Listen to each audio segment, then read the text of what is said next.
Đại Vĩ, anh đừng quậy, nhỡ lát nữa vợ anh về, thấy thì làm sao? Con vợ già đó à, thấy thì thấy thôi.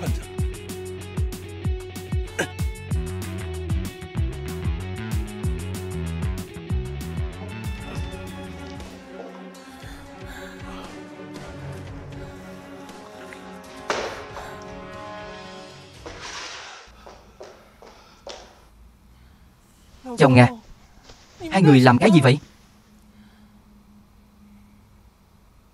Sao cô về rồi? Diệp Thi Thi, tôi với Đại Vĩ lấy nhau 3 năm rồi. Sao cô có thể quyến rũ người đã có vợ chứ? Cô không biết xấu hổ à? Vương Tiểu Ngọc, Vương Tiểu Ngọc, tôi chiều cô quá rồi đúng không? Cô thử đụng vào Thi Thi một lần nữa xem. Chồng à, anh vì cô ta mà đánh em à? Tôi nói cho cô biết, cô còn quậy nữa. Cô có tin tôi ly hôn cô ngay bây giờ không? Là em quậy hay là anh làm càn? Diệp Thi Thi,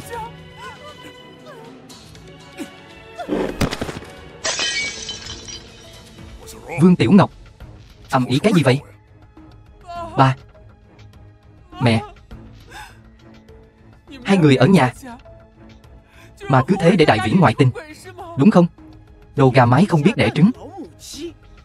Cho dù con trai tôi có ngoại tình cũng là lẽ đương nhiên thôi. 3 năm rồi. Đúng là mắt tôi mù rồi, mới lấy phải anh. Tôi nói cho anh biết, anh, gia đình các người nữa, thật khiến tôi ghê tởm. Cô mới khiến tôi ghê tởm đấy. Mau thu dọn đồ đạc, cút cho tôi.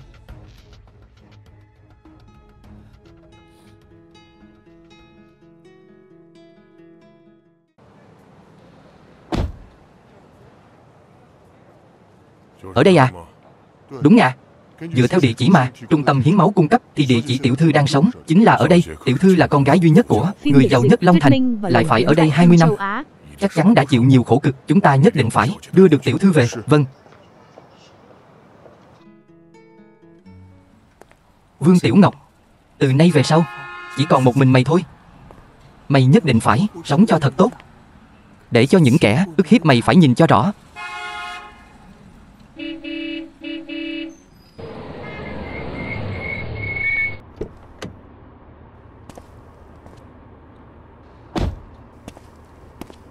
Đại tiểu thư, cuối cùng cũng tìm thấy cô rồi. Các người có phải là nhầm rồi không? Làm sao tôi có thể là đại tiểu thư Thiên Kim Diệt Gia được? Tiểu thư, có phải cách đây không lâu cô đi hiến máu ở bệnh viện phải không? Bệnh viện đó chính là sản nghiệp của Diệp gia. Lần đầu tiên trong bệnh viện có mẫu máu tương thích với ADN của lão gia và phu nhân. Chúng tôi đích thân xét nghiệm sẽ không sai. Nhưng mà chuyện này đúng là không thể nào tin nổi.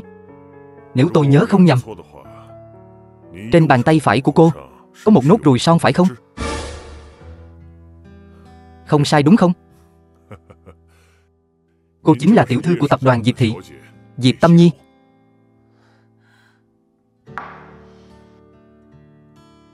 Tôi là Diệp Tâm Nhi. Vậy còn ba mẹ tôi đâu? Phu nhân hiện đang bị bệnh. Lão gia đang cùng với phu nhân chữa bệnh ở nước ngoài. Bệnh tình hồi phục sẽ quay lại ngay. Bọn họ mà biết được tin tức tiểu thư đã trở về chắc chắn sẽ rất vui, không kìm được mà muốn gặp cô ngay. Thực ra bệnh trạng của phu nhân là do năm đó khi cô mất tích lo lắng quá độ mà thành. Nếu như bây giờ tôi đã trở lại rồi thì mọi thứ sẽ trở nên tốt thôi.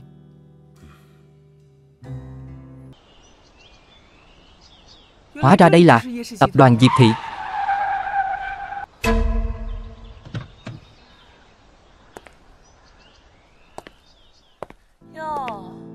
Đây không phải là Vương Tiểu Ngọc sao? Sao nào? Đến tập đoàn Diệp Thị phỏng vấn làm nhân viên vệ sinh sao? Xin lỗi, tôi ở công ty này là thực tập sinh, Bây giờ lao công cũng phải thực tập sao? Là nhà thiết kế. Vương Tiểu Ngọc, cô không xem cái đôi bàn tay thô ráp của cô mà còn làm nhà thiết kế. Tôi thấy nó chỉ xứng quét sân thôi.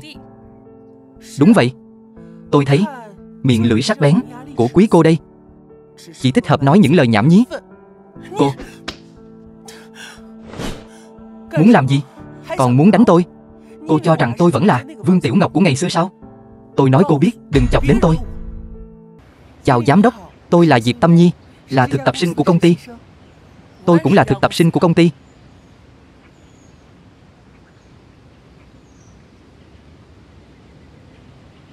Nghe nói đại tiểu thư thất lạc nhiều năm của tập đoàn Diệp Thị vừa mới trở về và được sắp xếp làm thực tập ở công ty. Nhìn áo quần sang trọng của cô gái này, còn chạy xe sang tới. Phải chăng là cô ấy? Cô có phải là Diệp tiểu thư không? Tôi là giám đốc của công ty. Cô vừa mới tới đây, không quen thuộc nơi này lắm. Hay là hãy để tôi đưa cô đi làm thủ tục nhận việc nhé. Mời ạ. Chào mọi người, tôi là thực tập sinh mới của phòng thiết kế thời trang. Tôi tên là Diệp Tâm Nhi. Mọi người cứ gọi tôi Tiểu Nhi là được.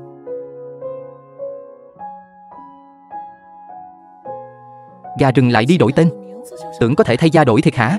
Nằm mơ đi. Nào Thi Thi, cô cũng giới thiệu bản thân cho mọi người nghe đi.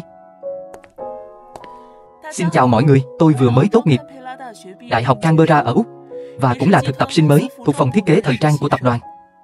Tên tôi là Diệp Thi Thi. Ai đặt hàng vậy?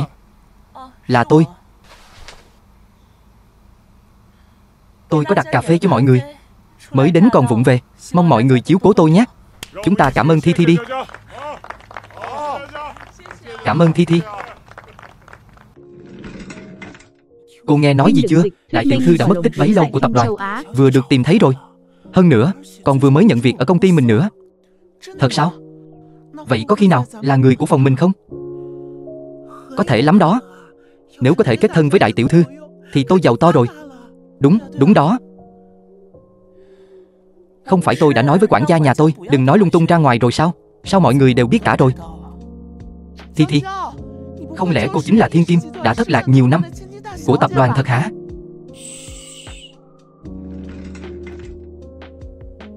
Diệp Thi Thi, giả danh mình sao? Thú vị đây. Tôi cũng muốn xem thử bộ dạng ra vẻ của cô đấy. Cuối cùng thì cũng xong. Lát nữa chúng ta đi ăn nhé. Được đấy. Cô, giúp tiểu thư Thi Thi làm phần thống kê số liệu này đi, đưa tôi trước 8 giờ. Phần việc của tôi đã làm xong rồi. Đây là phần việc của cô ta, phải do cô ta làm chứ. Cô ấy có thân phận thế nào? Cô có thân phận gì? Diệp Tâm Nhi. Đừng có mà rượu mời không uống. Cô muốn nịnh hót Diệp Thi Thi, đó là việc của cô. Đừng có làm phiền tôi. Tôi không muốn xui xẻo. Không được đi. Cô có thái độ gì với tiền bối vậy hả? Mời Diệp quản gia. Diệp quản gia tới thăm mọi người đây. Chào giám đốc, chào Diệp quản gia. Hai người vẫn chưa tan làm à? Diệp quản gia thay mặt chủ tịch đến công ty chúng ta để thăm hỏi nhân viên mới đấy. Chủ tịch quả thật là rất chu đáo với nhân viên mới. Diệp quản gia, ông muốn biết thêm gì có thể hỏi tôi ạ. Tôi khá là thân thiết với các đồng nghiệp mới ạ. Cô đây cũng là nhân viên mới đúng không? Làm việc ở tập đoàn Diệp Thị có quen việc không? Môi trường làm việc của công ty rất tốt ạ. Cứ để tôi.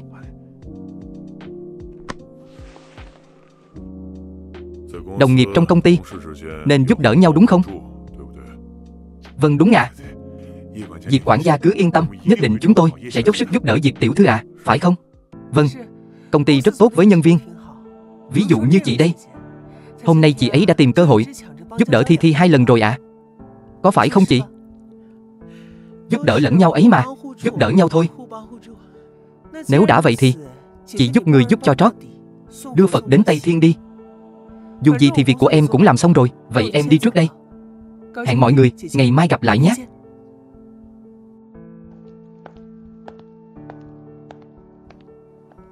Vậy cô làm việc đi. Vâng. Cảm ơn quản gia. Diệp quản gia đi thong thả à. Biểu hiện cho tốt nhé.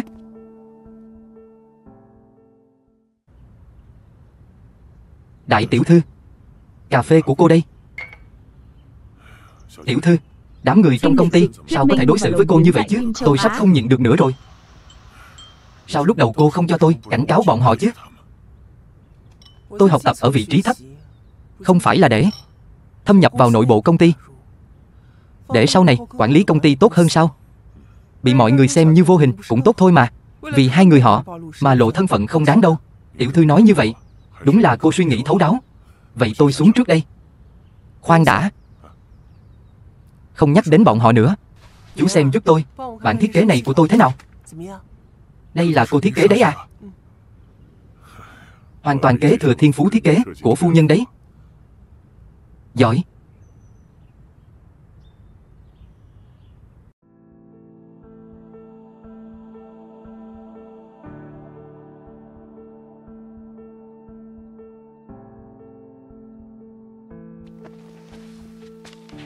Cô Thi Thi, cô đúng là có tài năng thiên bẩm. Bản thiết kế này vô cùng tinh tế, giỏi hơn nhiều so với những người có thâm niên như chúng tôi.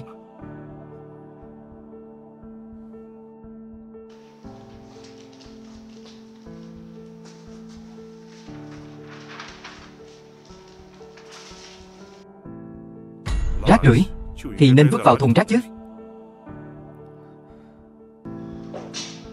Giám đốc, cho dù anh không thích tác phẩm của tôi thì ít nhất cũng đừng chà đạp nó chứ. Rác rưởi thì không xứng được tôn trọng.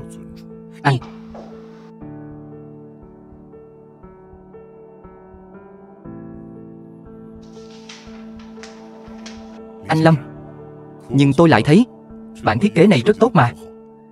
Dù là xét về bố cục hay là thiết kế, bộ này đều được thiết kế rất tốt.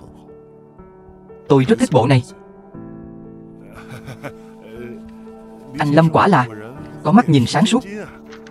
Thiết kế này chính là cô Thi Thi đây, cùng mọi người hợp tác để thiết kế ra đấy à? Giám đốc, đây rõ ràng là bản thiết kế của tôi với Triệu Hồng. Sao anh có thể lấy công sức của chúng tôi đòi công cho Thi Thi được? Cô Thi Thi không có công lao thì cũng có khổ lao mà. Đúng vậy, tất cả mọi người vì bản thiết kế này đều phải tăng ca mà. Trong giờ làm thì ngồi không, đến lúc ghi công thì cô lại giành công. Mặt dày quá nhỉ. Diệp Tâm Nhi, cô vô lễ trước mặt khách hàng như vậy, cô đã vi phạm nghiêm trọng kỷ luật của công ty. Tôi thấy cô cũng không cần công việc này nữa, lập tức thu dọn đồ đạc, biến đi cho tôi. Tập đoàn Diệp Thị có một người giám đốc không biết phải trái như anh. Chưa biết được người phải cuốn gói là ai đâu. Bảo vệ. Không cần gọi bảo vệ. Tôi rất thích bản thiết kế này. Vẫn hy vọng giám đốc cao giơ cao đánh khẽ. Hãy dùng bản thiết kế của cô ấy. Anh là ai cơ chứ? Anh nói dùng là dùng sao? Cô Thi Thi này, quên giới thiệu cho cô, vị này là anh Lâm Nam, người thừa kế tập đoàn Phong Lâm. Anh Lâm Nam. Tập đoàn Phong Lâm, vậy đó không phải là sản nghiệp của Lâm gia giàu nhất Long Thành sao? Thì ra hắn là Lâm Nam, quý tử của Lâm gia.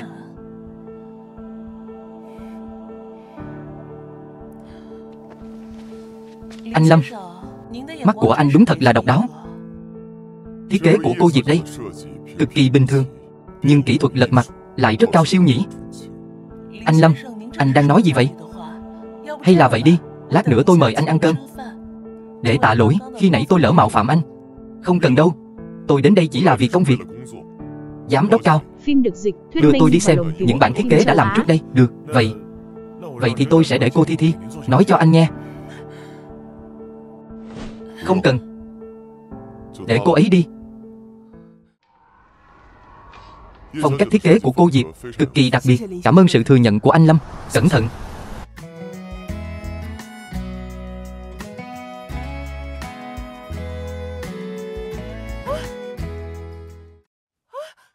Đứng yên, để tôi giúp cô.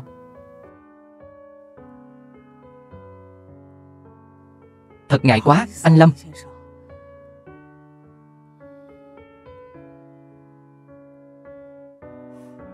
Lần sau nhớ chú ý an toàn.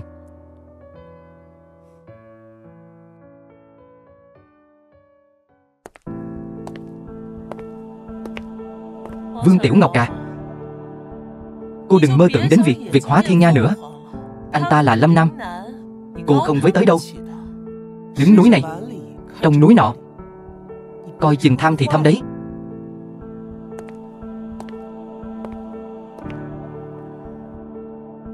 Vương Tiểu Ngọc, tôi sẽ không để cô sống yên ổn đâu. Diệp Thi Thi, Triệu Hồng đi lấy đơn báo cáo chuyển thành nhân viên chính thức. Diệp Tâm Nhi, chiều nay cô có thể đi rồi.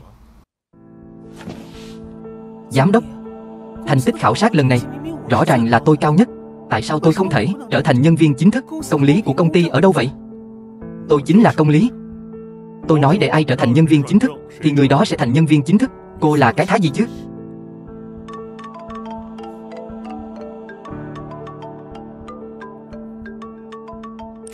Vâng, Diệp quản gia. Giám đốc Cao, Diệp Tâm Nhi tại sao không được lên chính thức? Cô ấy ở trước mặt khách hàng phát ngôn bừa bãi, ảnh hưởng đến danh tiếng của công ty chúng ta, nên không đủ tư cách cả. Cô ấy đã đắc tội ai hả? Anh Lâm Nam. Trang phục của Lâm Nam trong 3 năm tới đều do chính tay cô ấy thiết kế. Giám đốc Cao, ai thật sự vì công ty mà làm việc? Chắc trong lòng anh biết rõ. Tôi hiểu rồi, tôi sẽ làm ngay. Phim được dịch, thuyết minh Diệp Tâm Nhi này tại phim châu Á chẳng lẽ còn có thân phận khác? Tâm Nhi à, đơn xin chuyển lên chính thức. Tôi để ở phòng nhân sự rồi. Lát nữa cô tự đi lấy nhé. À còn cái đó, tuần sau là ngày đưa người nhà đến tham quan công ty.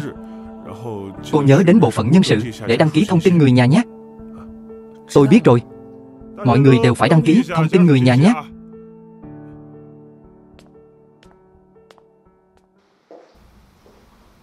Tâm Nhi đến rồi à? Mau lên, ngồi xuống đây đi.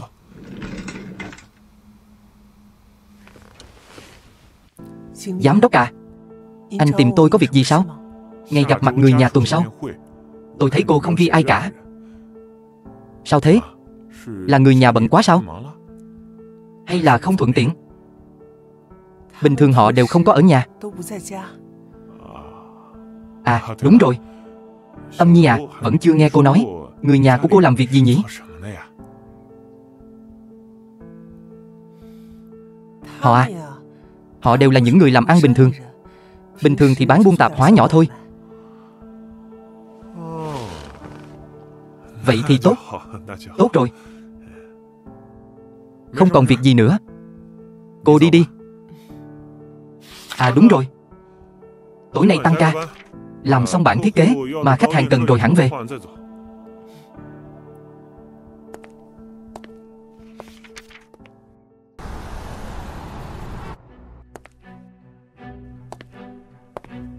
Vương Tiểu Ngọc, không nhìn ra cô cũng là người hư vinh như vậy. Thuê một chiếc xe sang trọng đến công ty phô trương thế này, cô ấy thì thuê ở đâu được chứ?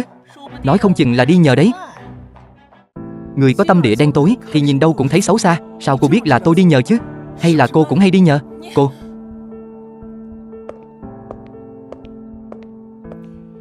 chiếc váy của Diệp Tâm Nhi và của Thi Thi hình như là mẫu trưng bày của một thương hiệu. Đúng vậy. Thi Thi, chiếc này là mẫu của năm ngoái, còn của cô ấy mặc thì là mẫu của năm nay. Quả đúng là người đẹp vì lụa mà. Diệp Tâm Nhi trang điểm lên, nhìn xinh hơn hẳn. Nó chỉ là một con gà rừng mà thôi. Thuê xe sang chạy còn mặc hàng giả. Mấy cô thật sự tưởng cô ta là Phượng Hoàng sao? Cái gì mà Diệp Tâm Nhi?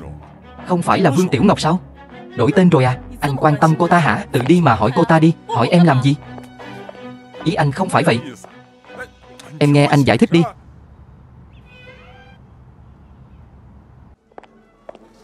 Bảo bối. Thi Thi, trong lòng anh chỉ có một mình em thôi. Em phải tin anh. Được. Vậy em ngược lại muốn xem anh thể hiện sự chung thủy của anh.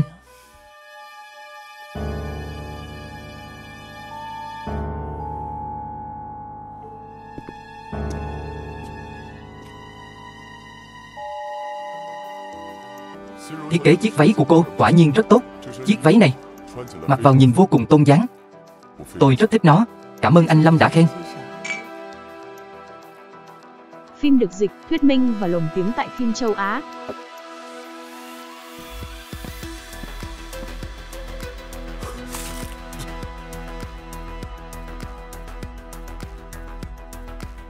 Trương Đại Vĩ, anh bị điên đúng không? Đây là tập đoàn Diệp Thị, không phải nơi để anh làm trò. Người tôi muốn hát nước là cô, chứ không phải anh ta. Anh có biết là anh ấy là khách quý của tập đoàn Diệp Thị không? Anh Lâm, anh không sao chứ? Trương Đại Vĩ, anh có mắt nhìn đường không vậy? Còn không mau, xin lỗi anh Lâm. Không phải chỉ là hát nước, lên bộ đồ nát đó thôi sao? Anh bồi thường là được rồi.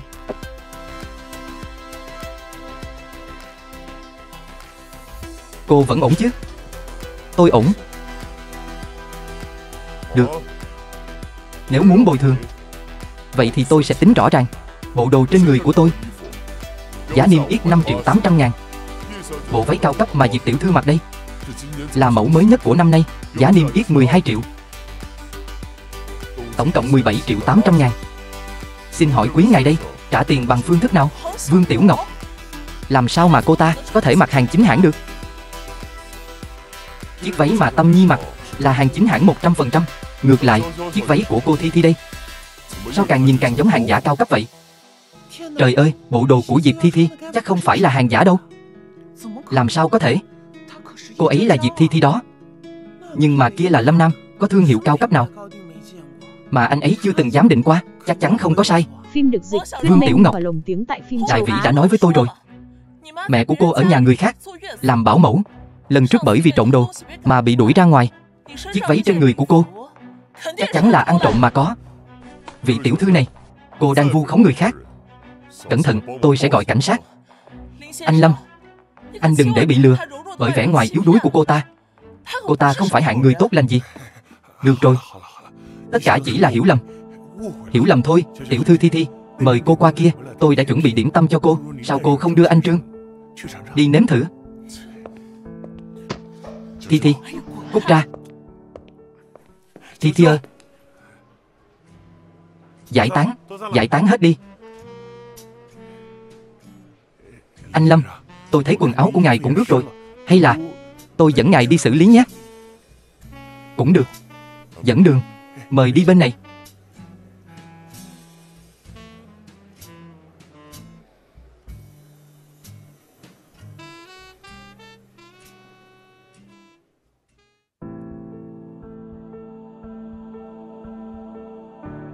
Một công ty lớn như vậy, Vương Tiểu Ngọc thật sự đã xin vào làm rồi à?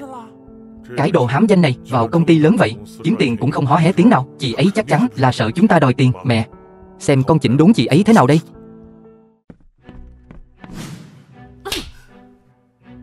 Cái đồ vong ơn bội nghĩa, hôm nay tôi cho chị biết tay. Sao em lại ở đây? Chị nghĩ chị giấu được cả nhà vào làm trong công ty lớn rồi muốn bỏ rơi gia đình, một mình hưởng thụ sung sướng sao? Vương Tiểu Ngọc, đừng có quên tôi từng vất vả như thế nào nuôi dạy cô khôn lớn. Nay cánh cứng cáp rồi, kiếm được tiền là muốn chạy. Tôi nói cho cô biết, không có cửa. Cô ấy sao mà lại có người nhà thế này chứ? Chắc là do cô ta không hiếu thảo với gia đình nên mới bị làm phiền.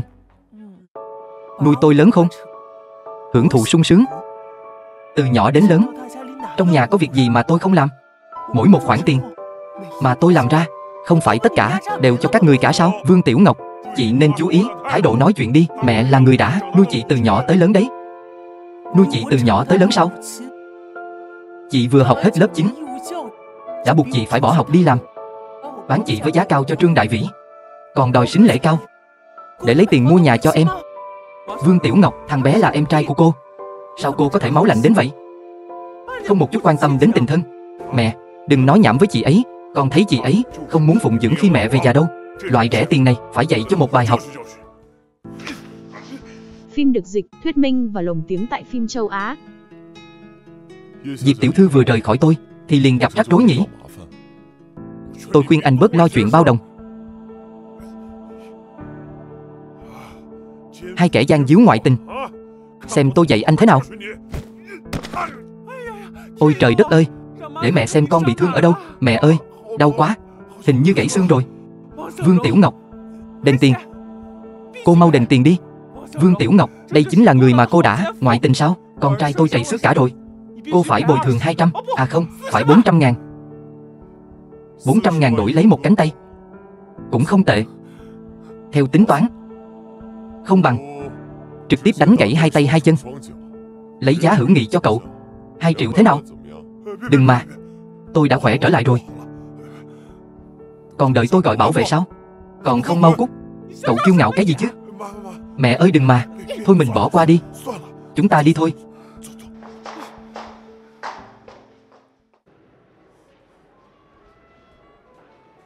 Cô không sao chứ? Mặt của cô. Tiểu Ngọc, tôi đưa cô đi trường đá. Được, đi thôi.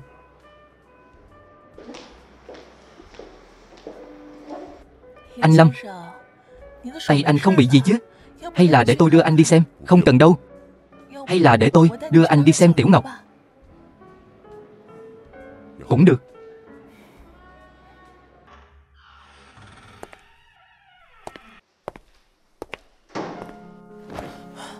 Anh Lâm, lúc nãy dáng vẻ anh dạy dỗ những kẻ xấu rất anh dũng đó. Cô Thi Thi, xin hãy tự trọng. Tôi không muốn tự trọng gì cả. Anh Lâm, tôi chỉ muốn nói với anh, tôi thích anh lâu rồi. Anh có thể quay lại nhìn tôi không? Ở đây cũng không có ai cả. Cô không cần phải giả vờ với tôi. Diệp Thi Thi, cô thích tôi hay cô thích tiền của tôi? Tôi nghĩ cô biết rõ hơn tôi.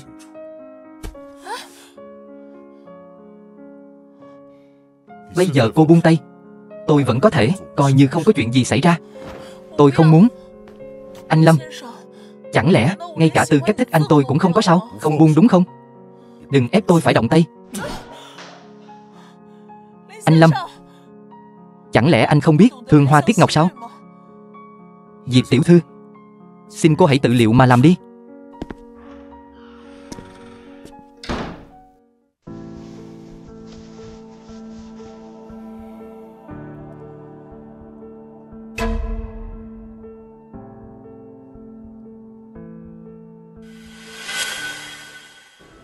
Tôi khen chiếc ghim cài áo này, thiết kế đẹp. Anh Lâm liền tặng cho tôi. Anh Lâm thật hào phóng với cô. Vẫn là Thi Thi của chúng ta, có sức hút. Hôm nay, cảm ơn anh giúp tôi giải vây. Bị làm phiền cả ngày cũng mệt rồi.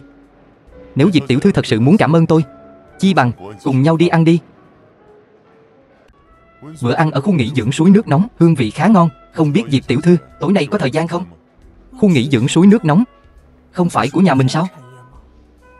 Bây giờ mình cũng sống ở đó. Nếu qua đó cùng Lâm Nam, chắc chắn thân phận sẽ bị lộ. Anh Lâm có lòng mời rồi. Nhưng hôm nay tôi thật sự có việc. Lần sau đi.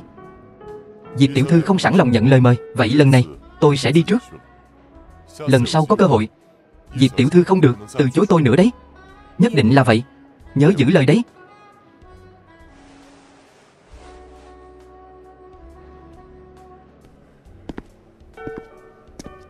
Trời ơi, cô ấy lúc nãy là từ chối anh Lâm sao?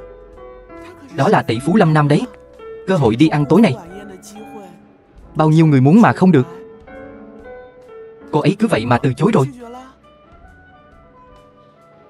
Nghe nói bữa ăn ở khu nghỉ dưỡng suối nước nóng rất là ngon, nhưng vé rất đắt. Chỉ là vé của một khu nghỉ dưỡng suối nước nóng thôi, đáng bao nhiêu chứ? Mua nhà ở đó không phải là có thể ngâm suối nước nóng mỗi ngày sao? Giá nhà ở đó đắt lắm, ai mua nổi chứ? Gia đình tôi ở đó cũng có một căn. Nếu cuối tuần này mọi người rảnh, tôi mời mọi người cùng đến ngâm suối nước nóng.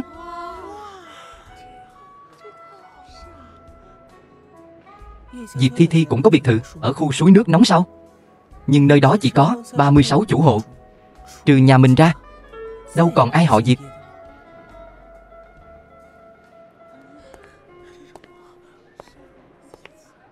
Nhìn cô kìa, bộ dạng thật đáng thương. Vậy tôi sẽ miễn cưỡng chấp nhận, dẫn cô đi mở mang tầm mắt.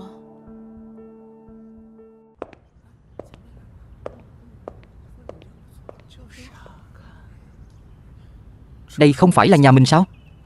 Tại sao Diệp Thi Thi lại dẫn mọi người đến đây? Hoan nghênh mọi người đến tham quan nhà tôi. Trời ơi, Thi Thi, nhà cô thật là to, thật sang trọng, thật đẹp. Biệt thự ở khu nghỉ dưỡng suối nước nóng chỉ là một trong số những bất động sản của gia đình tôi. Trang trí cũng chỉ có thể coi là bình thường. Lần sau tôi sẽ đưa mọi người đi tham quan căn ở Hải Hồ Quốc tế, biệt thự ven biển.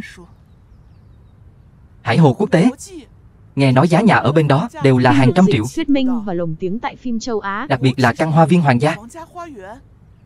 Đó cũng là của nhà tôi.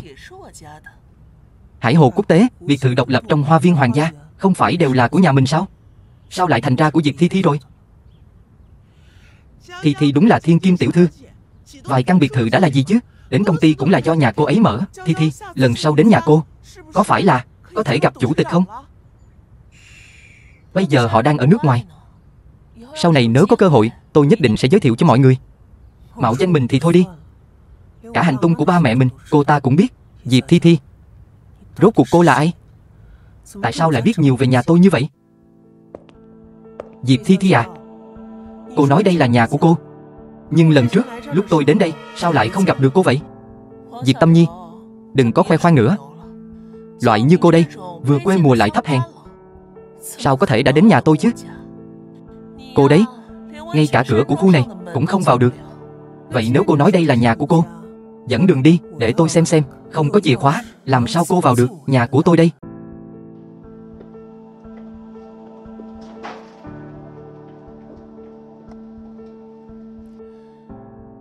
Diệp Tâm Nhi, lau sạch mắt của cô, xem cho kỹ nhé. Biệt thự đẹp tinh xảo như thế này, cô cũng chỉ có thể coi qua thôi. Vậy thì mời cô Thi Thi dẫn chúng tôi đi tham quan nhé. Trong nhà muốn ăn muốn uống gì, mọi người cứ tự nhiên lấy nhé. Nhưng mà đồ đạc trong nhà đừng đụng vào nhé.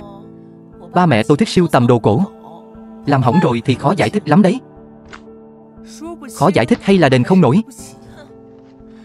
Một kẻ nhà quê như cô thì thật sự làm công cả đời cũng không đền nổi.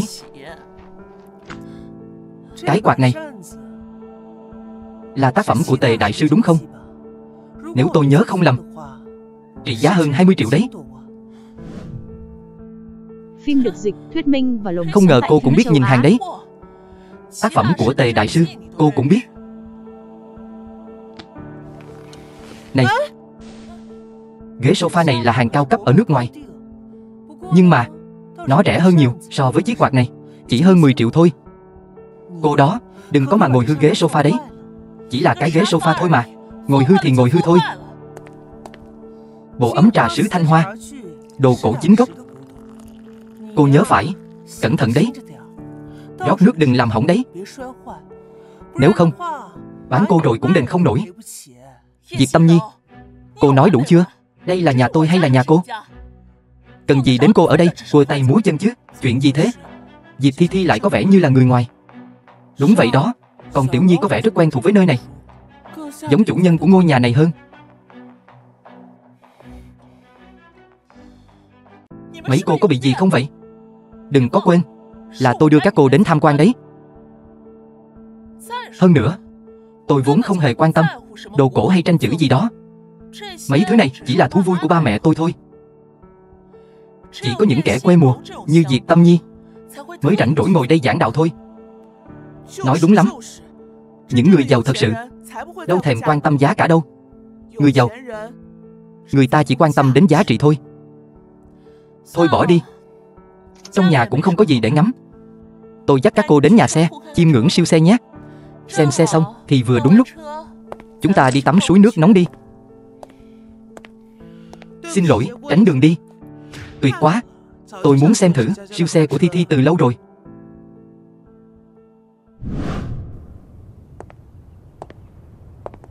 Sao vẫn chưa đến vậy? Sắp đến rồi.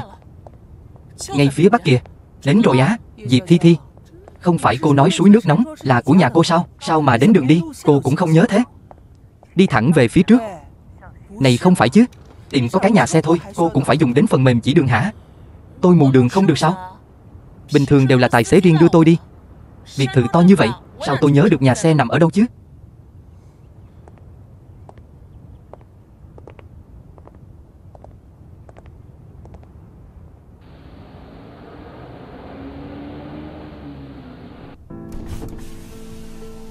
Tiểu Nhi, sao cô lại ở đây?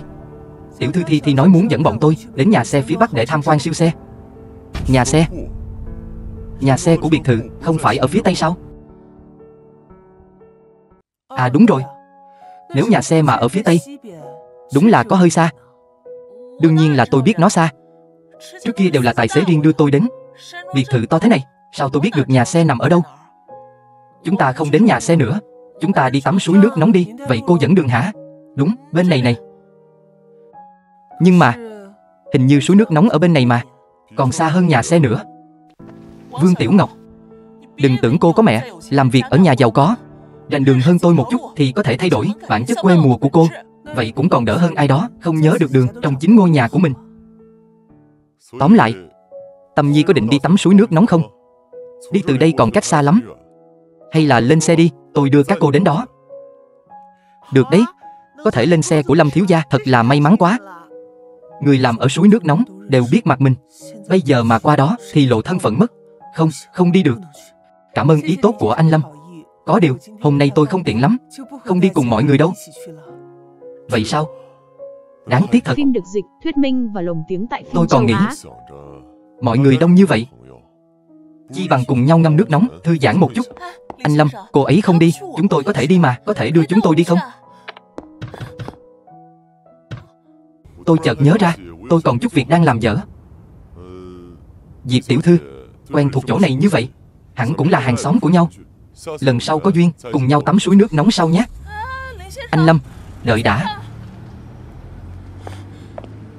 Diệp Tâm Nhi, cô đắc tội với anh Lâm thì thôi đi, dựa vào đâu không để chúng tôi hưởng phúc một chút.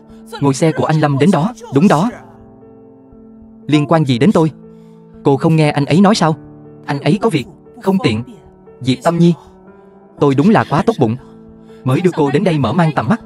Cô lập tức cút về cho tôi, suối nước nóng của biệt thự không hoan nghênh cô. Mau cút đi, đi mau đi chứ. Người mà suối nước nóng không hoan nghênh là cô thì phải.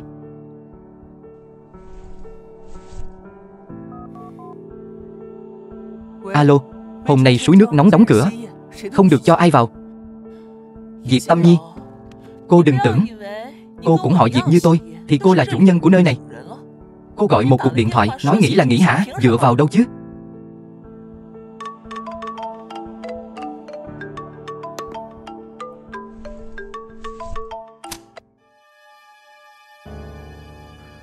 Thi, không phải con nói hôm nay muốn đưa bạn bè đến ngâm nước nóng sao? Mẹ xin lỗi, mẹ vừa nhận được thông báo, hôm nay đóng cửa, không tiếp người ngoài nữa. Lẽ nào Vương Tiểu Ngọc cũng có người quen ở suối nước nóng của biệt thự? Khả năng cao là có quen biết với quản gia rồi. Chỉ tại mẹ mình vô dụng. Diệp Thi, ra khỏi địa bàn của tôi đi. Quản gia vừa gọi cho tôi, nói hôm nay dọn dẹp suối nước nóng, không thể tiếp khách được. Hôm nay chúng ta không ngâm nước nóng nữa. Hả? Cứ tưởng có thể tắm suối nước nóng miễn phí chứ. Phí tiền mua áo tắm rồi. Trời ạ, than thở cái gì? Chỉ là ngâm nước nóng thôi mà. Xem bộ dạng quê mùa của các cô kìa. Tôi đưa các cô đi ăn, tôi mời. Còn cô, không được đi. May quá, tôi cũng không muốn đi. Muốn ăn gì cứ việc chọn, tôi trả tiền. Tuy là tôi không đi, nhưng tôi có thể gợi ý cho các cô một chỗ. Nhà hàng hải sản ở gần tập đoàn Đế Đô, cũng là nhà hàng của tập đoàn Diệp Thị. Nghe nói thức ăn rất ngon. Chính là nhà hàng mà một lần dùng bữa tận 200.000 tệ phải không? Phim được dịch, thuyết Thi, minh và lồng tiếng tại nếu đã phim là châu của tập Á. đoàn Diệp Thị thì cô dẫn chúng tôi đi ăn một lần đi. Cái này đúng đấy, Thi, chúng tôi không đủ tiền ăn. Cô đưa chúng tôi đi ăn một lần đi mà. Vương Tiểu Ngọc, xem như cô giỏi. Cùng lắm, gọi Trương Đại Vĩ ra trả tiền là được. Được thôi, hôm nay tôi mời, đưa các cô đi ăn. Cứ ăn thoải mái. Chúc các cô dùng bữa vui vẻ nhé.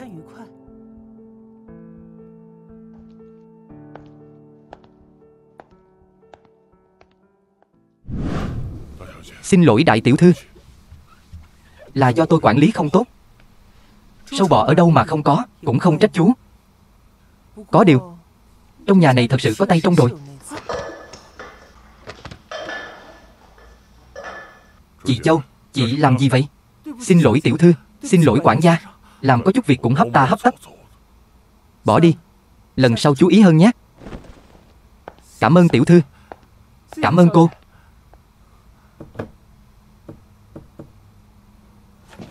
Khoan đã, ông còn gì dặn dò à? Chị Châu, chị ở Diệp gia cũng là người làm lâu năm rồi nhỉ? Làm việc ở nhà chủ, phải biết thân biết phận. Đây là đạo lý đơn giản nhất. Chắc chị hiểu chứ? Tôi hiểu. Đừng để tôi phát hiện chị có vấn đề gì, kể cả chị có là họ hàng với lão gia đi nữa. Đến lúc đó tôi cũng sẽ không giữ chị lại đâu. Tôi biết rồi. Đi làm việc đi.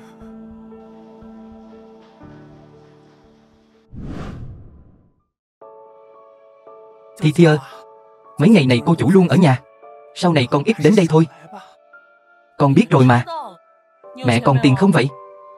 Lại đòi tiền à?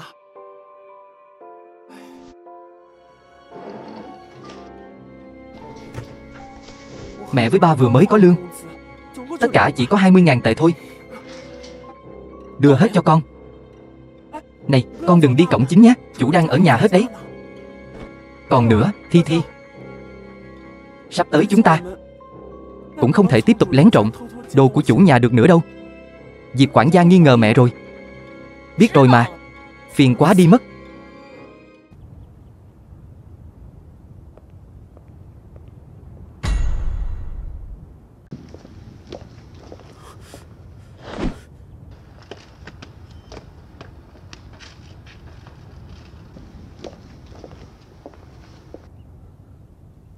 May là em đến kịp. Nếu em chậm thêm một bước, anh có thể bị Diệp Thi Thi bám lấy rồi. Em nói hoa bị người khác lấy đi rồi, nên anh đã mua lại bó khác cho em này. Cảm ơn anh.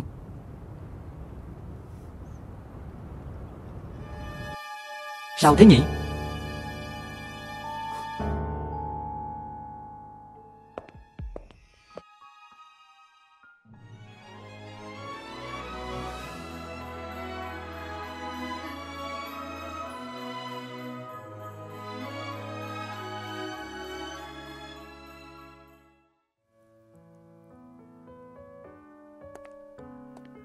Bộ đồ này sao nhìn quen mắt thế nhỉ?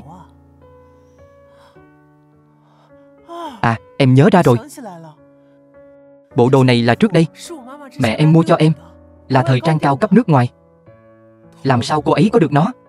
Diệp Thi Thi này không ngờ lại đóng giả thân phận của em, mà lại còn tìm đến dạo quanh nhà em. Vậy cũng thôi đi. Bây giờ không ngờ đến cả đồ của em cũng muốn trộm. Xem ra tên trộm này ở nhà em không trị không được mà. Vậy em muốn hẹn hò hay là muốn bắt trộm? Hẹn hò trước, bắt trộm sau.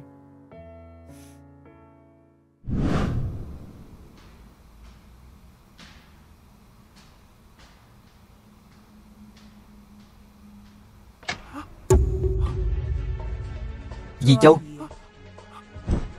không ai nói với bà rằng ăn cắp đồ là phạm pháp sao? Đại tiểu thư, cô nghe tôi giải thích. Tôi muốn xem thử. Bà còn gì để ngụy biện? Lão gia, phu nhân, không phải như mọi người nghĩ đâu. Dạo gần đây, bà đã lấy trộm quần áo và túi xách của tôi, thậm chí còn để chồng bà làm tài xế, lấy xe sang chạy ra ngoài đưa cho con gái bà nữa. Từng cái một. Oan cho bà ở đâu chứ? Trước đây là tôi đã nhìn nhầm bà rồi. Tôi đúng thật là hồ đồ. Vì nghĩ trước đây gia đình bà khó khăn nhất làng, nên tôi mới một lòng để hai người ở lại làm việc cho chúng tôi. Không ngờ lại dám trộm đồ ở nhà tôi. Lão gia, tôi xin lỗi mọi người, cầu xin mọi người. Chị Châu à, đừng làm khó lão gia và phu nhân nữa. Được rồi, niệm tình bà và ba tôi là đồng hương với nhau. Lần này tôi sẽ không tính với bà, cũng không báo công an. Nhưng bây giờ tôi muốn nghiêm túc nói cho bà biết, bà bị đuổi việc rồi. Đều tại mẹ mình vô dụng, báo hại mình phải đi xe buýt. Có chút việc cũng không xong, hại mình suýt nữa là trễ giờ làm rồi. Cô Diệp này, sao hôm nay đến muộn thế? Không thấy cô lái xe đến. Hôm nay tài xế đưa tôi đến, anh ta vừa đi rồi. Cô Diệp à, có một cơ hội thăng tiến lên chức vụ quản lý cấp cao của công ty.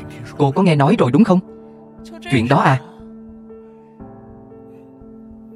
Cô Diệp à, thời gian cô gia nhập vào công ty, tôi luôn là người đối xử tốt với cô, có đúng không?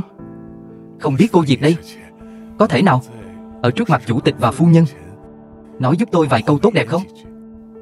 Được thôi, nhưng Tôi có một việc muốn nhờ anh giúp tôi giải quyết.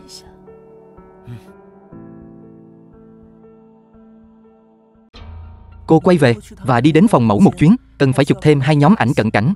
Được.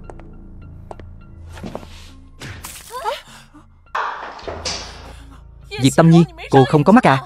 Đây là do cô tự đụng vào tôi mà. Hơn nữa đường đi rộng như vậy. Rõ ràng là cô muốn đổ lỗi cho tôi. Cô cứ nói thẳng ra đi.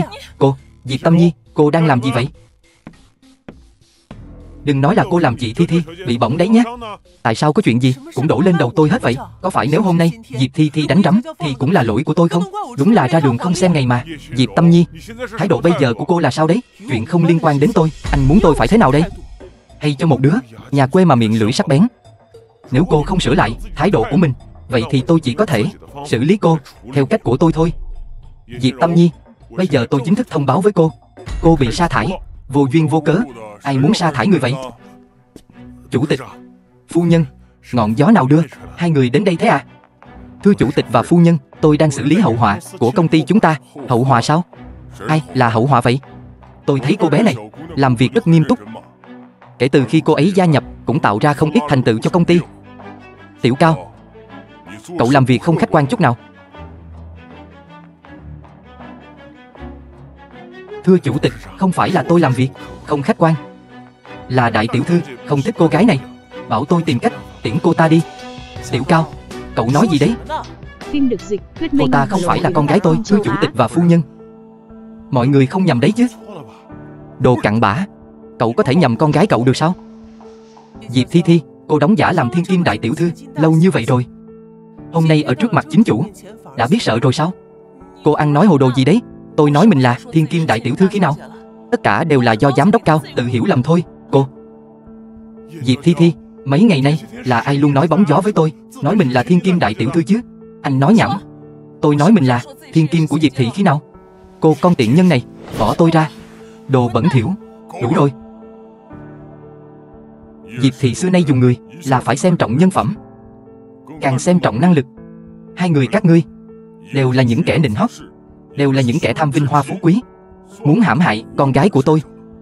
Bắt đầu từ hôm nay, hai người không cần phải đi làm nữa. Chủ tịch, phu nhân, tôi đã nói không nên để bà tới đây, khiến bà phải thấy những chuyện ghê tởm này. Tôi không sao cả, thật xui xẻo mà.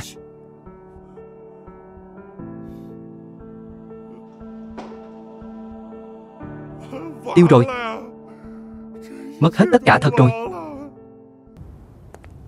Hôm nay con sẽ về nhà muộn.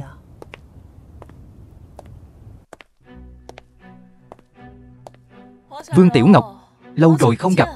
Diệp Thi Thi, sao cô lại ở đây? Hoàng Minh, anh đã bao giờ nếm thử hương vị của phụ nữ có gia giáo chưa? Hôm nay cho anh được sung sướng đấy. Các người, tôi cảnh cáo hai người đừng có mà làm loạn. Tôi nói cho các người biết, nếu các người muốn tiền thì tôi có thể đưa tiền cho các người. Ăn mặc như một em học sinh thì trong túi có thể có được mấy đồng bạc. Chi bằng sung sướng với anh đây. Anh trai mà vui vẻ có lẽ sẽ cho em gái 200 tệ đấy. Đi đâu vậy?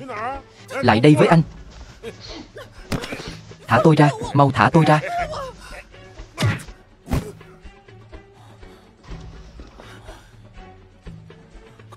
Dám động đến người phụ nữ của tôi, chán sống à?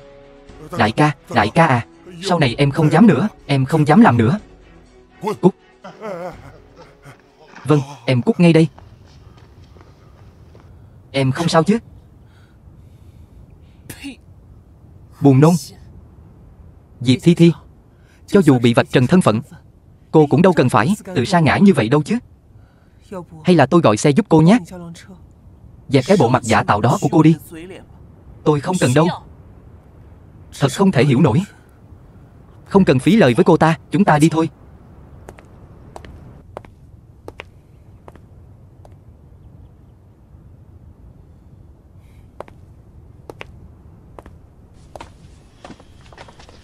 Người đàn ông lúc nãy đâu rồi? Đi từ lâu rồi.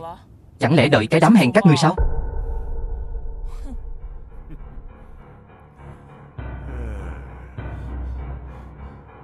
Anh muốn làm gì? Anh muốn làm gì tôi? Mấy người đang làm gì vậy? Thả tôi ra. Thi Thi. Thi Thi à, sao con lại có thai rồi? Con nói xem giờ phải làm sao đây? Con vẫn chưa lấy chồng mà. Con vẫn là một cô gái chưa lập gia đình mà. Đủ rồi đó. Phiền quá đi. Nói xong chưa vậy? Chỉ mang thai thôi mà, có gì to tát đâu chứ. Chuyện con bị người ta ức hiếp, con không nói, mẹ không nói, thì mọi chuyện cũng sẽ qua đi. Nhưng mà cái bụng sẽ càng ngày càng to, không thể nào giấu người khác được. Con vẫn chưa kết hôn. Nếu chuyện này mà truyền ra ngoài thì con kêu mẹ với ba con phải đối diện với người ta như nào. Đủ rồi đấy. Vậy sau này chuyện ba bị ông chủ sa thải lộ ra thì con biết đối mặt với mọi người thế nào đây? Thi Thi, sao con có thể nói những lời như vậy? Mẹ với ba của con đều cố gắng làm việc, là vì ai nên mới rơi vào tình cảnh như này. Được rồi đấy, phiền quá đi mất.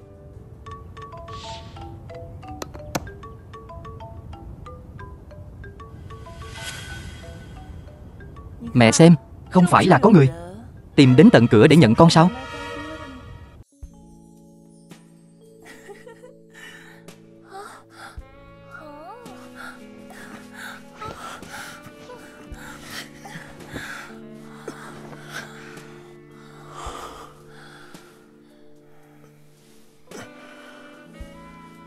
Thế nào? Anh có lợi hại không? Thấy ghét ghê. Anh Đại Vĩ, đây là lần đầu tiên của người ta đấy. Anh phải đối xử tốt với người ta. Tất nhiên rồi. Thi Thi à, khoảng thời gian trước em cứ lúc nóng lúc lạnh với anh. Anh còn tưởng là anh đã mất em rồi. Nếu không phải không câu được con cá lớn Lâm Nam kia thì cành vàng lá ngọc như mình làm gì tới lượt tên này hưởng chứ. Vậy anh Đại Vĩ, người ta đối với anh tốt như vậy, anh sẽ cưới em chứ? Thi Thi, người mà anh ngày nhớ đêm mong chính là em. Nếu em bằng lòng, ngày mai chúng ta sẽ đi đăng ký kết hôn. Được. Nhưng hôm nay chúng ta vẫn chưa xong đâu. Vương Tiểu Ngọc bất trung bất hiếu, không xứng làm phụ nữ. Tôi bị bệnh, Vương Tiểu Ngọc cũng mặc kệ tôi. Đứa con gái bất hiếu này, nó không muốn tôi sống nữa. Xin các vị phóng viên giúp tôi với. Hãy giúp tôi. Một bà già như tôi không sống nổi nữa. Các anh chị ơi, mọi người nhất định phải giúp chúng tôi. Mẹ tôi không dễ dàng gì nuôi lớn chị tôi. Giờ chị ấy đi làm rồi, kiếm tiền được rồi, trở mặt không đếm xỉa tới chúng tôi. Mọi người hãy giúp chúng tôi phân xử. Con trai à, hai mẹ con ta đúng là số khổ mà. Mẹ à, trách chị con vong ân bội nghĩa. Chị ấy bỏ mặt mẹ.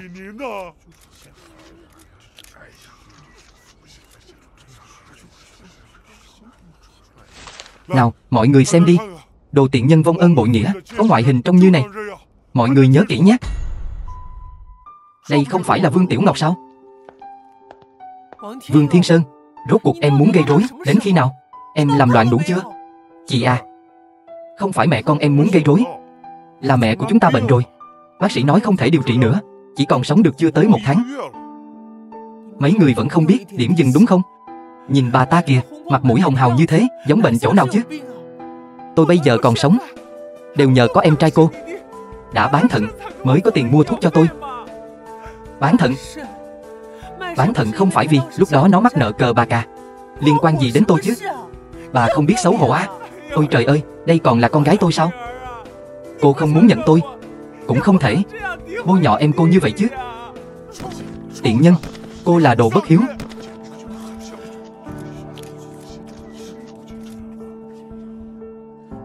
Không bị thương chứ?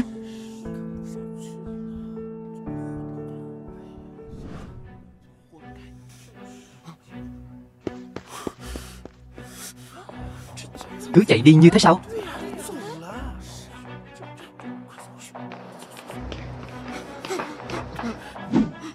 Đừng đánh tôi mà, tôi tự khai, có người sai khiến tôi, bảo tôi đến làm thế. Là ai? Nói. Một người đàn ông trẻ tuổi, khi nãy mới vừa ở bên này mà.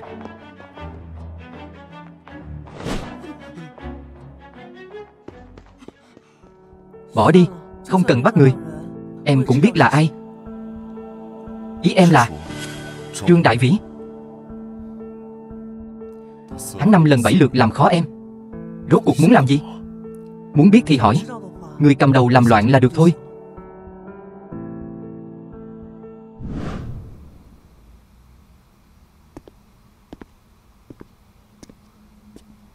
Phim được dịch, thuyết minh và lồng tiếng tại phim châu Á. Vương Tiểu Ngọc, đúng là bất ngờ nha. Cũng có chút bản lĩnh đấy. Lại muốn tiền à? Nói đi, lần này muốn bao nhiêu? Cần tiền. Vương Tiểu Ngọc, chị cũng xem thường người khác quá đấy. Chúng tôi muốn không chỉ là tiền. Cô đã ngồi được ở đây rồi, trong tay không phải cũng có chút quyền lực sao? Sắp xếp một công việc cho em trai cô. Để tôi nói rõ trước. 5 loại bảo hiểm và hỗ trợ nhà ở bắt buộc có, phúc lợi đãi ngộ phải tốt. Còn về tiền lương, tôi cũng không tham.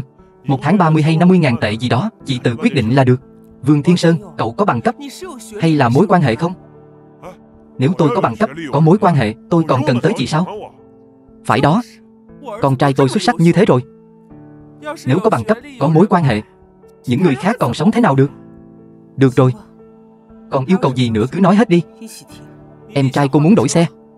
Siêu xe gì đấy? Tôi không rõ. Siêu xe thể thao. Đúng đấy. Còn nhà nữa. Em trai cô vẫn chưa cưới vợ. Nhà của chúng ta đã quá cũ rồi. Làm thế nào cũng phải đổi cho nó một căn hộ lớn trong thành phố.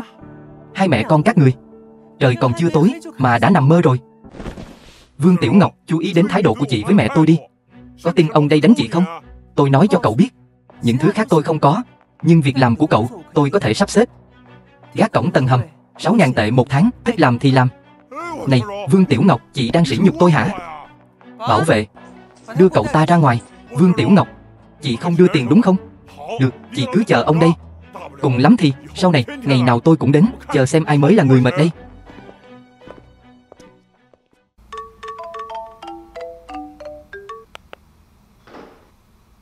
Người nhà cô như vậy là sao chứ? Nếu không có được tiền, thì tung tin đồn về cô lên mạng, còn tìm người tiết lộ thông tin của cô. Bọn họ làm gì có bản lĩnh này chứ? Tôi thấy, chắc chắn là có người dạy bọn họ.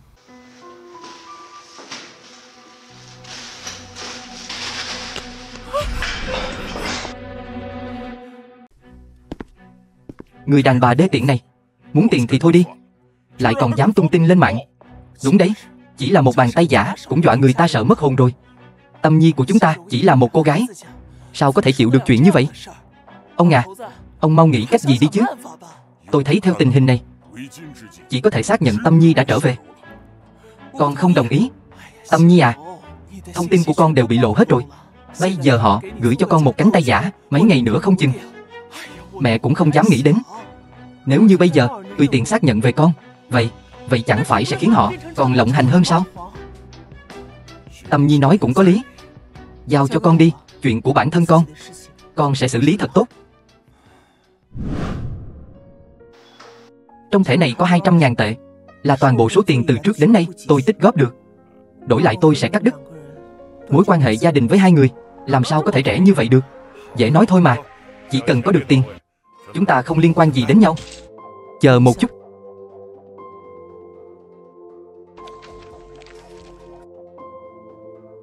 Đây là văn bản thỏa thuận, có hiệu lực sau khi ký. Vương Tiểu Ngọc, cô đùa đấy à? Sao cô máu lạnh vô tình như thế? Chỉ 200.000 mà muốn cắt đứt công ơn dưỡng dục của tôi. Lương tâm của cô ở đâu? 500.000. Được thôi, 500.000 thì 500.000. Ký đi. Vương Tiểu Ngọc, có gì đó không đúng. Đây đã là toàn bộ tiền tích góp của tôi rồi. Mấy người còn muốn thế nào? Tôi còn tính đi mượn tiền để đưa cho mấy người. Trên người chắc chắn còn có thẻ khác. Tôi không có, lấy ra. Làm gì vậy? Lấy ra. Vương Tiểu Ngọc, chị muốn gài tôi sao? Chị đưa đây cho tôi. Ghi âm phải không? Dừng tay.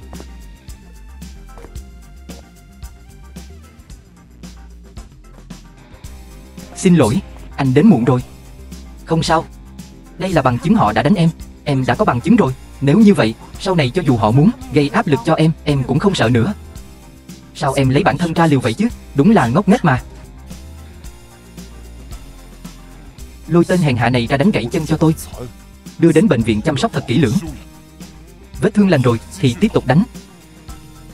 Đánh đến khi nào hắn không dám gây rối nữa. Còn về bà già này, Chi bằng đưa đến châu Phi đi. Cứ làm như những gì cậu nói.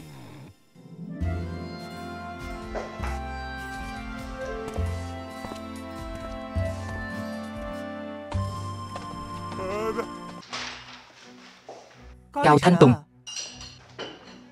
sao anh lại ở văn phòng của tôi? Lớn nhỏ theo trật tự. Diệp Tâm Nhi, tôi nhắc nhở cô nên gọi tôi là anh trai. Anh trai à? Bây giờ là giờ làm việc. Tôi biết mà. Vậy anh có thể rời khỏi phòng làm việc của tôi được không? Tôi không thể đến tìm cô để bàn chuyện công việc sao? Diệp Tâm Nhi, không phải cô muốn lấy được đơn hàng lớn của công ty điện ảnh Tân Thành sao? Phải. Lẽ nào cô không biết cổ đông lớn nhất của điện ảnh Tân Thành là tôi sao? Nghệ sĩ của công ty chúng tôi sẽ không mặc thứ rác rưởi này đâu.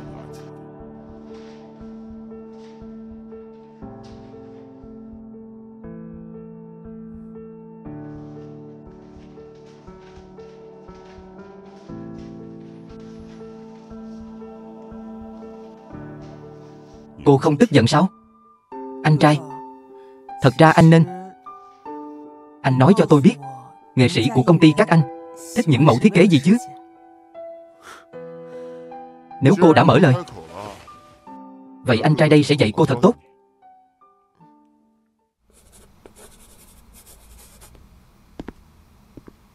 Em bận sao? Tan làm rồi nhưng không thấy em về. Phim được dịch, thuyết minh và lồng tiếng tại phim Hôm nay châu công Á. việc khá nhiều.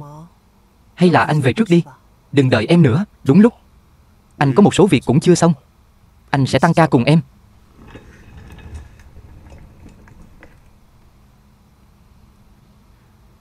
Tăng ca cùng em chỗ nào chứ?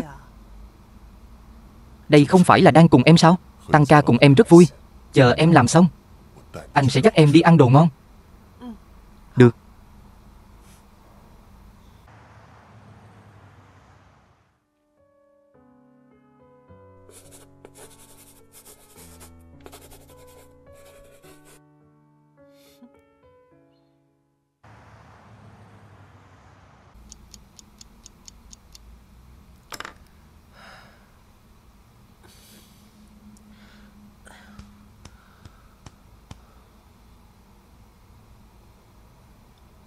Đi thôi.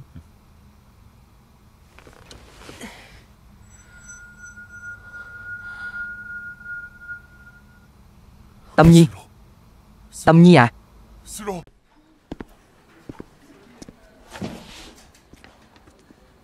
Bác sĩ bảo là em làm việc quá sức.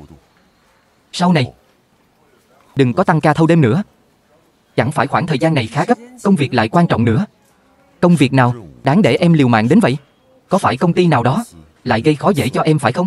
Nói cho anh biết, anh giúp em giải quyết. Yên tâm, chuyện riêng của em có thể tự giải quyết. Đi thôi. Vương Tiểu Ngọc, đến bệnh viện làm gì vậy? Còn đến bệnh viện làm gì nữa? Điều trị vô sinh chứ sao? Dì Trương, sao mà những lời nói của dì lại cay nghiệt như vậy? Tôi cũng chỉ là nói sự thật thôi mà. Vương Tiểu Ngọc, cô nhìn Diệp Thi Thi người ta đi. Không chỉ xuất thân tốt, mà sức khỏe cũng tốt nữa. Vừa vào nhà không lâu thì đã mang thai rồi. Chỉ bằng 1 phút của Trương Đại Vĩ sao?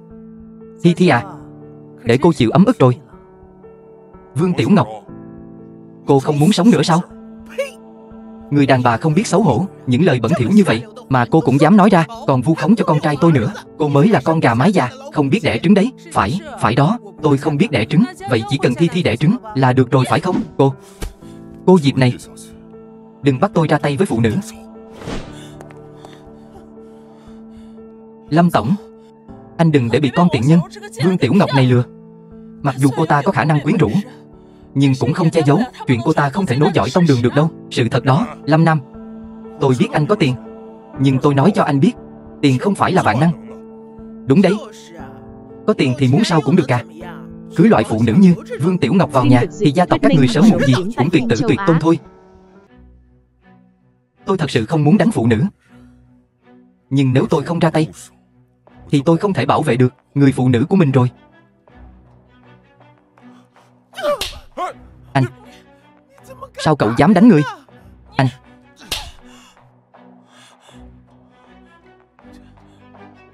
Lâm tổng, những việc anh không làm được, tất nhiên là thư ký sẽ giúp anh rồi. Chồng này, anh mau lên đi. Cứ trơ mắt nhìn người khác bắt nạt mẹ và vợ anh sao? Đàn ông kiểu gì vậy chứ?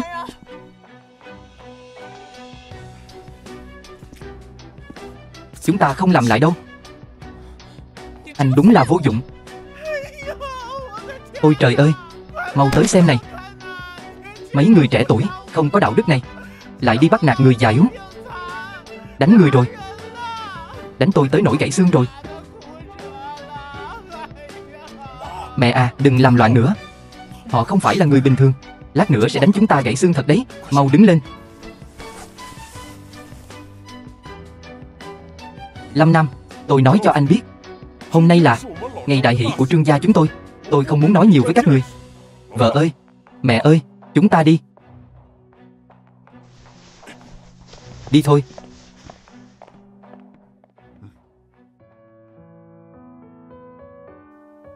Đừng sợ, có anh đây. Lâm Nam, có một vài chuyện em thực sự đang giấu anh. Như anh thấy đấy, em thực sự là đã trải qua một cuộc hôn nhân. Nhưng trong cuộc hôn nhân này, em không thấy hạnh phúc. Những thứ này không cần em nói, anh cũng có thể nhìn ra được.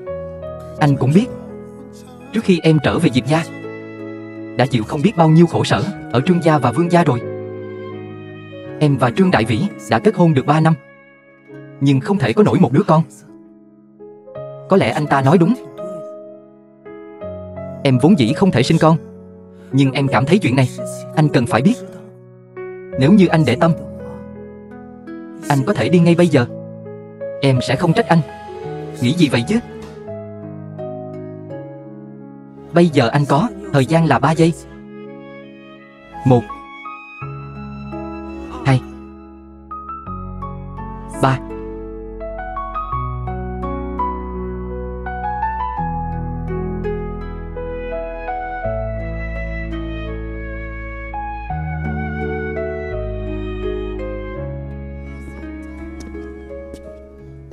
Anh đã kêu trợ lý mua hoa, cũng không kịp bố trí địa điểm. Minh và lồng tiếng tại phim châu May Á. mà vẫn đem theo nhẫn kết hôn bên người.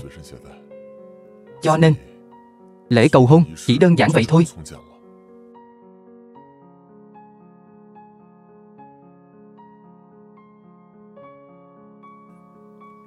Tâm Nhi, em đồng ý gả cho anh chứ? Lâm Nam, anh đây là... Anh biết em cảm thấy không an toàn. Anh sẵn sàng bảo vệ em, cho em cảm giác an toàn. Em sợ sức khỏe không tốt, không thể sinh con. Cùng lắm thì chúng ta sẽ nhận nuôi một đứa. Nếu không được nữa, chúng ta cũng có thể nuôi rất nhiều chó mèo.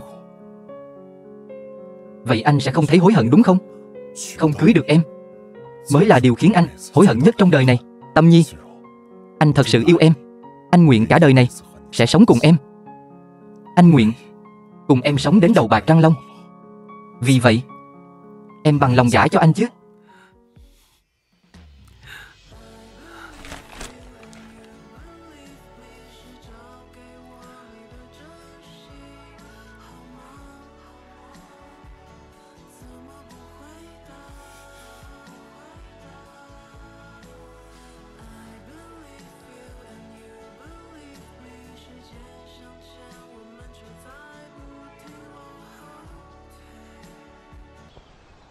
Thiếu gia, cà phê của cậu đây.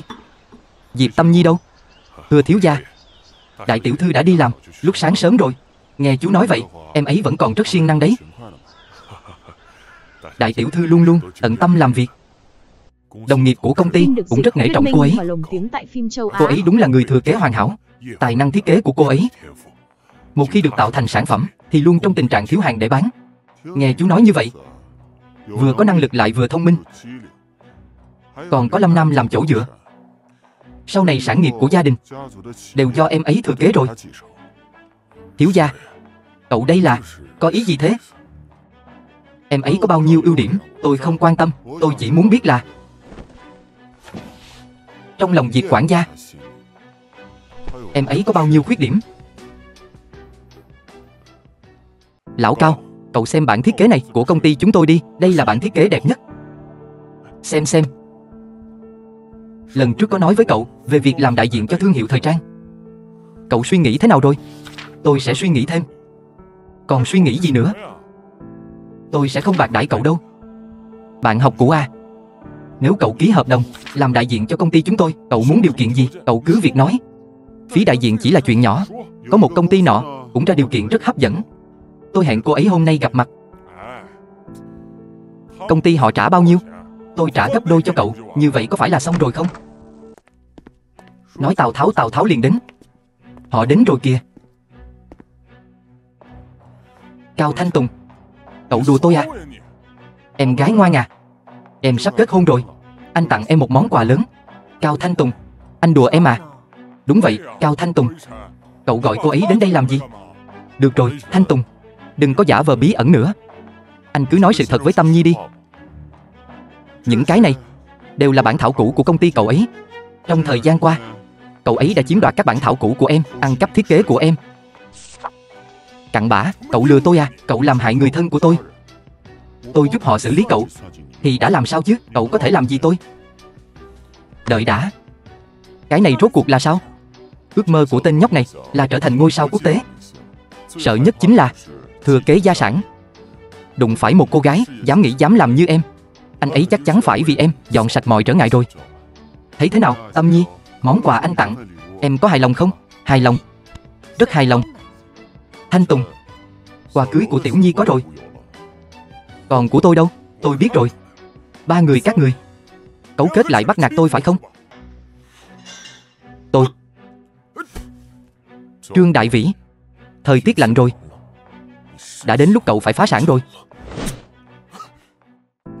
Hôm nay chúng tôi muốn nói với các phóng viên có mặt tại đây.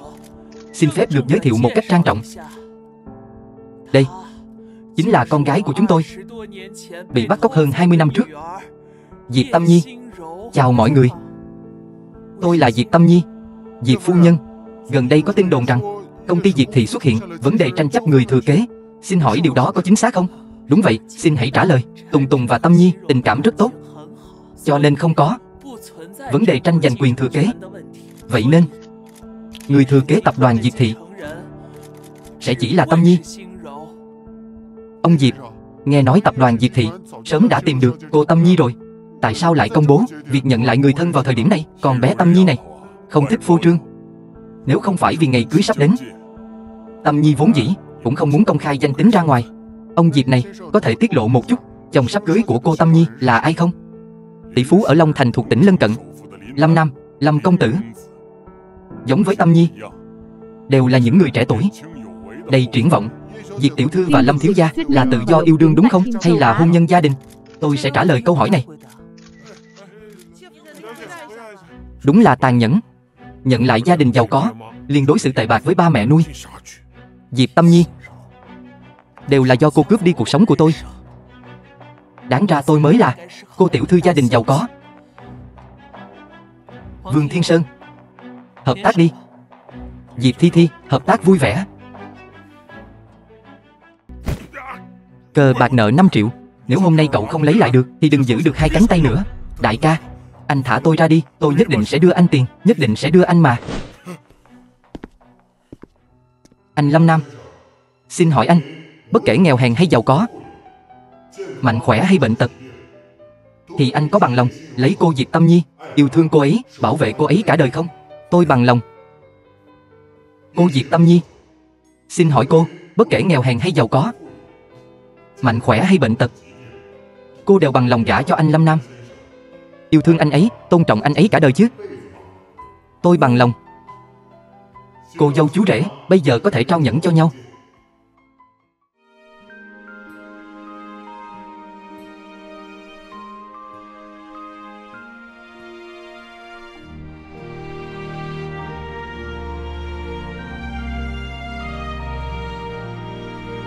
Bây giờ cô dâu chú rể có thể hôn nhau rồi. Chúc mừng, xin chúc mừng. 100 năm hạnh phúc. Người chị tốt, tìm lại được cha mẹ ruột rồi. Tìm được người đàn ông tốt rồi thì quên đi Vương gia đã nuôi lớn chị sao? Vương Thiên Sơn, chị và Vương gia đã không còn quan hệ gì với nhau nữa. Em tới đây làm gì? Chị à, chị xuất thân từ gia đình giàu có, lại cưới tỷ phú, Hôm nay tôi đến tìm chị lấy vài triệu xài thôi. Không quá đáng chứ? Có phải em lại nợ cờ bạc không? Lần trước chị đã trả giúp em rất nhiều rồi. Chị và Vương gia đã không còn quan hệ gì với nhau nữa. Số tiền đó còn không đủ để nuôi một tên ăn xin nữa. Hôm nay tôi không cần nhiều. Cho tôi 5 triệu, tôi sẽ đi ngay bây giờ. Không có sao? Được. Vậy thì đừng trách tôi trở mặt không nhận người thân. Vương Thiên Sơn, em điên rồi hả? Dù sao hôm nay tôi không lấy được tiền, quay về cũng không còn đường sống. Chi bằng tôi phát điên cho rồi. Phim được dịch. Dù sao cũng không còn đường sống, chi bằng kéo theo người đi cùng. Cậu đánh không lại đâu. Mau tránh ra.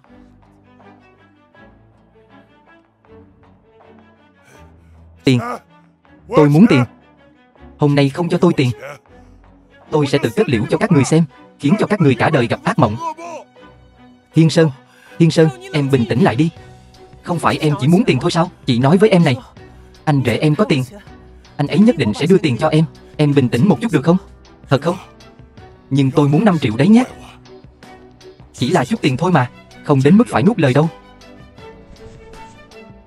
Đưa dao cho tôi đưa thẻ ngân hàng cho cậu. Đừng có mà lừa tôi muốn tiền mặt.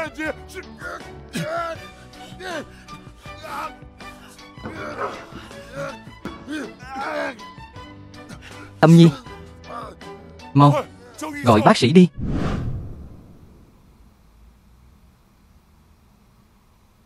Có đau không? Ngày trọng đại như vậy còn để con bị thương, đều là lỗi của mẹ. Là mẹ đã không bảo vệ con.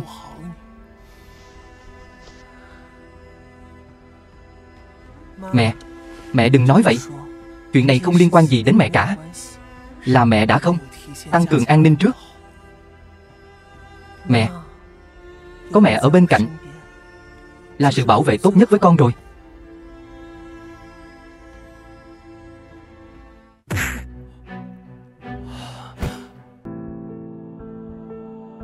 Diệp Thi, rốt cuộc cô muốn làm gì?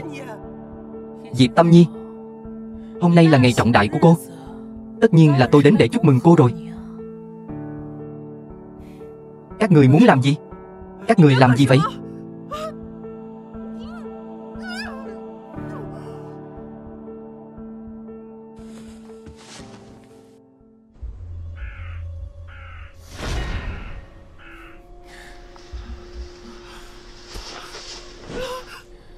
Diệp Tâm Nhi, muốn chạy à? Diệp Thi, giữa tôi và cô không có hận thù gì. Từ trước đến nay không thù không oán. Rốt cuộc cô muốn gì chứ? Diệp Tâm Nhi, cô đang nói chuyện vớ vẩn gì vậy? Không thù không oán sao? Làm sao có thể chứ? Nếu có thù oán, cũng là do cô đã dụ dỗ chồng tôi trước. Nhưng nói đến đây thì cũng phải cảm ơn cô. Là cô đã bảo tôi rời xa cái tên khốn đó. Trương Đại Vĩ chỉ là một chú chim non mà thôi. Nếu không phải vì anh ta có chút tiền thì đến việc đi làm trai bao anh ta cũng không xứng. Nói đến thù oán, cô nên suy nghĩ lại xem.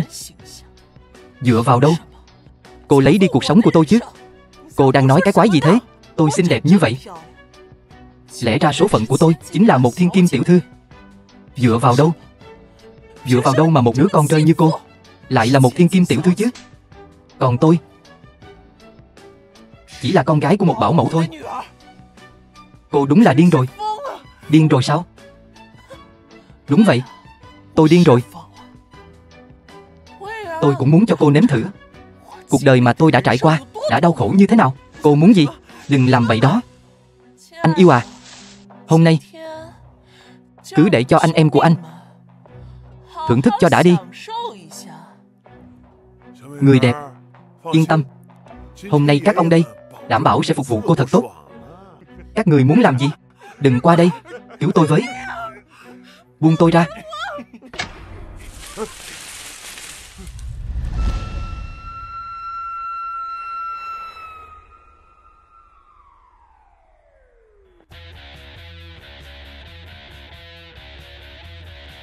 Lâm Nam, còn đứng đó làm gì? Mau lên đi, lên. Lâm Nam,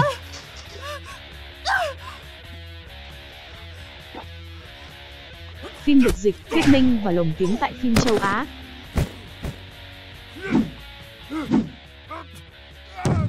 Đánh cho tôi. Xử lý hắn đi. Lâm Nam. Lâm Nam. Lâm Nam à.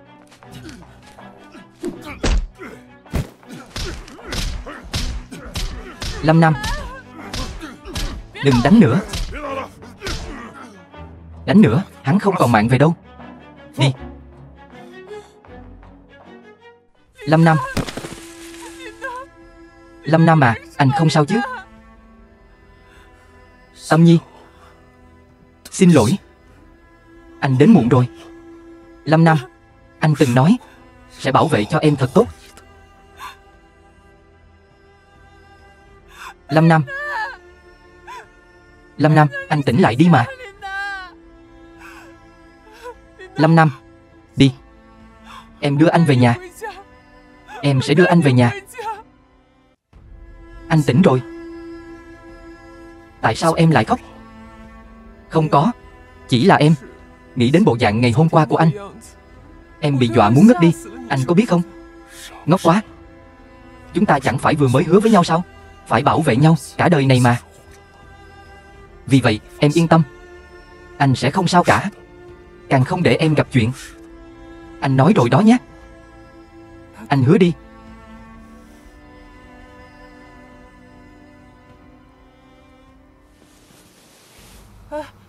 Đừng ngồi dậy. Anh còn bị thương ở lưng đấy. Anh muốn uống nước.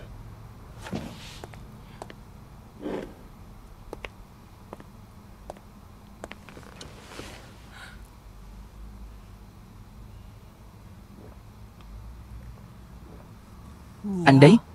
Muốn làm cái gì thì cứ nói với em. Chúng ta đã là vợ chồng rồi. Em nhất định sẽ chăm sóc cho anh thật tốt. Muốn làm gì cũng được sao? Tâm Nhi. Lại đây.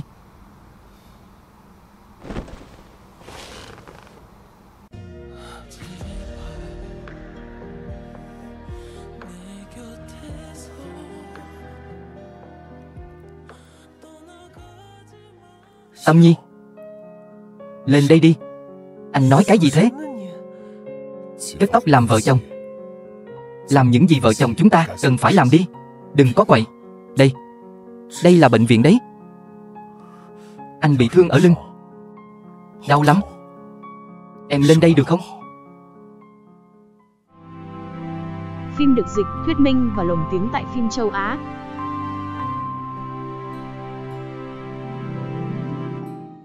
Lâm tổng. Vương Thiên Sơn đã bị kết án 5 năm tù tội cố ý gây thương tích. Còn bọn bắt nạt Tâm Nhi thì sao? Cũng bị bắt đi hết rồi. Diệp Thi Thi thì sao? Hiện tại vẫn chưa tìm được. Chắc là trốn mất rồi. Không xử lý được cô ta. Chẳng lẽ đến người đàn ông của cô ta tôi cũng không xử lý được hay sao? Xem ra công ty của Trương Đại Vĩ phá sản vẫn còn quá hời cho anh ta rồi. Ý của Lâm tổng là khiến anh ta phải gánh chịu món nợ lớn, tán gia bại sản, không bao giờ có cơ hội ngóc đầu dậy nổi. Tôi hiểu rồi, Lâm tổng, tôi sẽ làm ngay. Lưu tổng à, anh không thể đi, anh không thể đứng nhìn công ty chúng tôi vi phạm hợp đồng như vậy. Anh là cổ đông cũ của chúng tôi mà. Việc anh vi phạm hợp đồng thì có liên quan gì đến tôi? Công ty chúng tôi có cổ phần của anh mà. Trương Đại Vĩ à, Trương Đại Vĩ. Cậu thật sự không biết mình đã đắc tội với ai sao? Chẳng qua là Diệp gia thôi mà. Chỉ là Diệp gia thôi sao? Còn có Lâm gia. Đúng là bản lĩnh không lớn nhưng lại có gan lớn. Ông trời sắp sập xuống rồi còn nghĩ là không có chuyện gì. Lưu tổng, vậy thì sao? Người thì tôi cũng đã đắc tội rồi. Chuyện cũng đã xảy ra rồi. Anh không thể thấy người gặp nạn mà không cứu chứ. Nếu anh nói như vậy thì tôi sẽ không trả lại. Số cổ phần của anh đâu đấy? Không trả thì không trả. Tôi sẽ không vì số tiền đó mà đắc tội với Diệp gia và Lâm gia đâu. Lưu tổng, anh không thể thấy nạn mà không cứu chứ. Anh phải giúp tôi. Tránh ra đi. Lưu tổng à. Anh không thể đi. Lưu tổng à. Đồ khốn.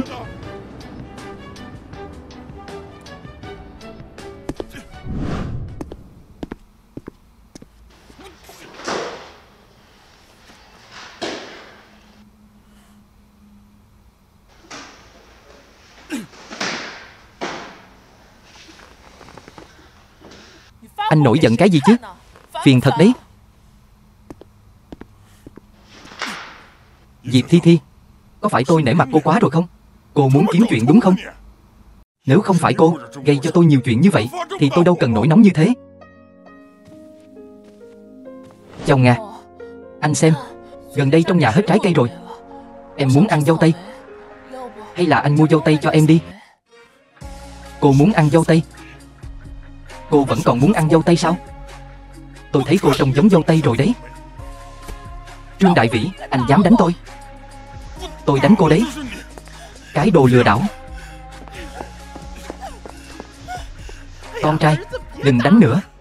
Đừng đánh nữa mà. Dù sao thì trong bụng con đàn bà này cũng đang mang thai đứa con của con. Đừng làm hại đến cháu trai của Trương gia chúng ta chứ. Đi mau đi. Cô còn muốn ăn dâu tây nữa không? Bình tĩnh đi. Mẹ, hôm nay nếu mẹ không ngăn con là con xử con đàn bà đó luôn đấy.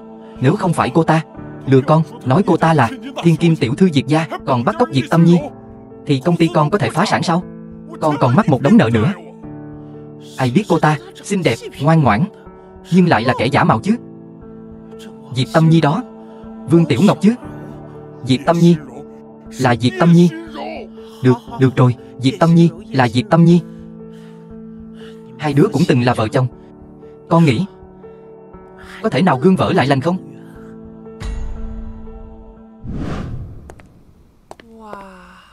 Giá như tôi có thể ôm một ngôi sao lớn như vậy thì tốt rồi. Tiểu Hồng, Cao Thanh Tùng bây giờ là của em đấy. Đi đi, em đo cho anh ấy đi. Ý gì đây? Em gái tôi lấy số đo cho tôi mà cậu cũng ghen à? Phu nhân của tôi mới có thể ôm tôi như thế này.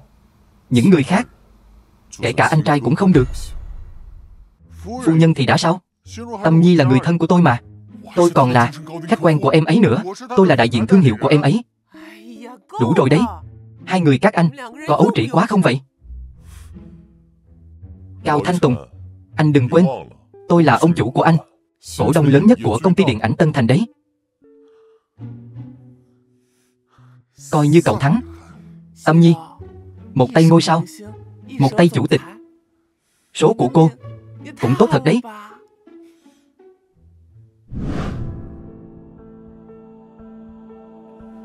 Con trai, đây là món đồ quý mà bà của con để lại cho mẹ, là miếng ngọc bội cổ. Đây là vật gia truyền của Trương gia chúng ta. Năm đó Tiểu Nhi cũng rất thích nó. Nhưng năm đó chúng ta và Tiểu Nhi cãi nhau căng thẳng như vậy. Cô ấy sẽ không quay lại nữa đâu. Con không hiểu đâu, con trai. Con và Tiểu Nhi là tình cảm thời niên thiếu. Đó gọi là mối tình đầu. Cả một đời người, điều khó quên nhất chính là mối tình đầu. Mẹ, nhưng đó là Lâm Nam. Phim được dịch, thuyết minh và lồng tiếng. Con lấy gì để so với Lâm Nam chứ? Con ngốc quá đi. Con hẹn con bé ra trước đã. Lấy cớ là để ôn lại kỷ niệm. Xem thái độ của con bé. Nếu mềm mỏng không được, vậy thì dùng vũ lực để ép buộc. Anh hay lắm. Tôi đang mang thai đây. Vậy mà anh còn định lén lút phản bội tôi. Anh có phải là người không vậy? Diệp Thi Thi, cô bình tĩnh đi. Tôi nói cho cô biết, bản thân cô chính là Tiểu Tam đấy. Diệp Tâm Nhi với tôi mới là một cặp. Anh làm gì đấy?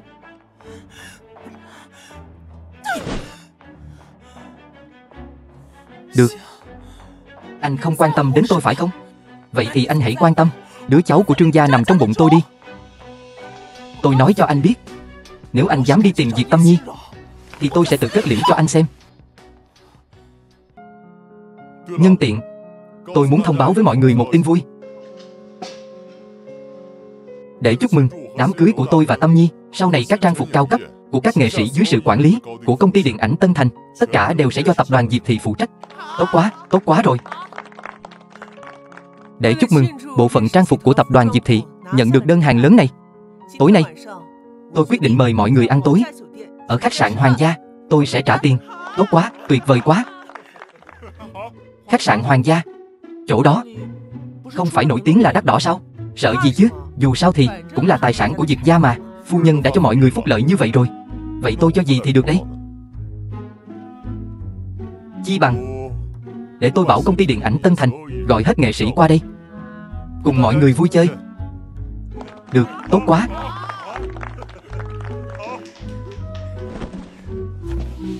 Hai vợ chồng các cậu giỏi lắm. Xem tôi như một công cụ thật sao?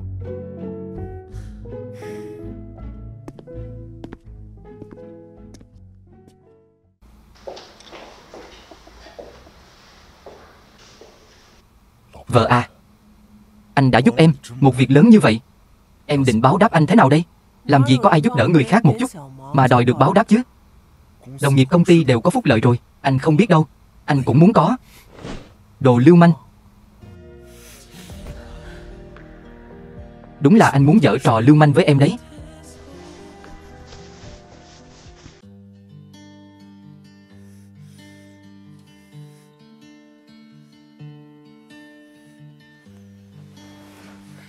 Bây giờ là giờ làm việc, không giỡn nữa. Tâm Nhi à, hôm nay ăn gà rán nhé. Hình như tôi chưa ăn no, để tôi đi ăn thêm một bữa nữa.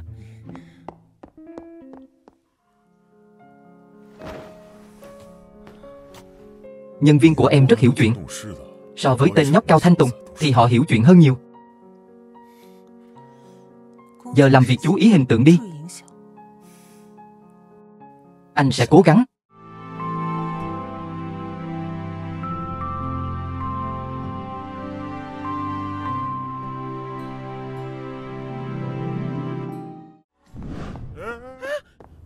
Cậu có biết tôi là ai không? Mà dám cản tôi, không biết cũng không quen. Tôi là người quen của Diệp tổng các người, Diệp Tâm Nhi đấy. Dựa vào bà sao?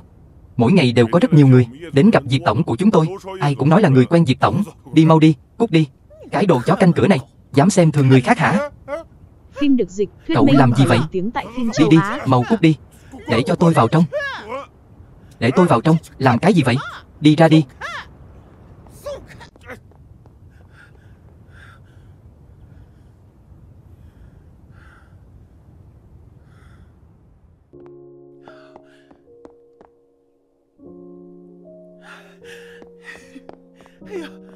Tiểu Ngọc, cuối cùng cũng tìm được con rồi. Con dâu tốt của mẹ. Sao bà lại ở đây? Tôi và Trương gia các người đã không còn liên quan gì đến nhau rồi. Con bé này, nói cái gì đấy? Con và Đại Vĩ, dù sao cũng từng là vợ chồng. Tục ngữ có câu, một ngày vợ chồng trăm ngày ân nghĩa. Tình cảm 3 năm của hai đứa, khoan đã. Tôi và anh ta sớm đã không còn liên quan gì đến nhau. Với lại, cả hai đều đã tái hôn. Hơn nữa, lúc đó cũng là Trương Đại Vĩ ngoại tình trước mà. Tiểu Nhi à, đừng nói như vậy. Đều tại con hồ ly tinh kia quyến rũ Đại Vĩ, khiến cho con phải chịu đựng nhiều thiệt thòi như thế. Nhưng sao tôi lại nhớ, lúc đấy bà còn vu oan cho tôi, nói tôi trộm vòng ngọc của bà mà. Con là tiểu thư gia đình quyền quý, sao có thể trộm được chứ? Chắc là con nhớ nhầm rồi đó. Hơn nữa, chẳng phải sau này chiếc vòng tay này cũng là của con sao? Còn có những bảo vật khác nữa. Còn có miếng ngọc bội này nữa, là vật gia truyền của Trương gia chúng ta, sau này cũng để lại cho con. Dạ ân giả nghĩa. Tôi không cần đâu. Dì à, dì yên tâm đi, tôi sẽ không quay lại đâu. Bà đi đi. Tâm Nhi, tôi sẽ khiến cô phải trả giá vì khiến con trai tôi phải ngồi tù. Diệp Tâm Nhi, tôi sẽ khiến cô sống trong đau khổ.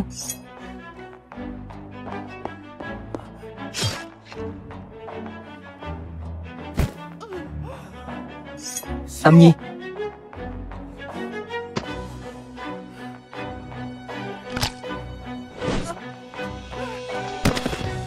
Tâm Nhi, em không sao chứ? Tâm Nhi, Tâm Nhi à, mau gọi xe cấp cứu.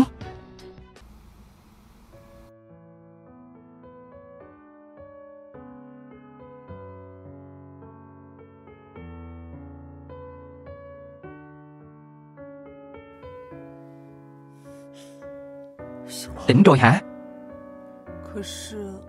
Sao em lại ở trong bệnh viện? Phim được dịch, thuyết Đột nhiên minh em và ngất lồng xỉu, tiếng tại phim châu dọa Á. anh sợ quá đi mất.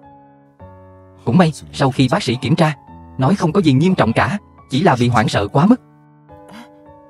Còn bọn họ, Mẹ của Trương Đại Vĩ bị tổn thương nội tạng, sau khi được cấp cứu thì không có gì nghiêm trọng cả. Còn mẹ nuôi của em bị bắt đi rồi. Đúng thật là ác giả ác báo mà. Không có được như vậy nữa nhé. Đột nhiên ngất xỉu. Không có được dọa anh như vậy nữa đấy. Em biết rồi. Vợ à, anh đã lo lắng suốt cả đêm, cần được an ủi.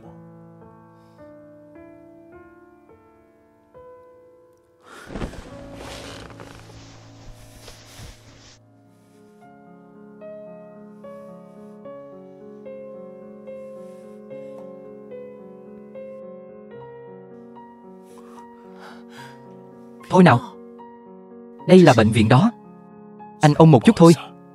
Một chút thôi mà. Có được không?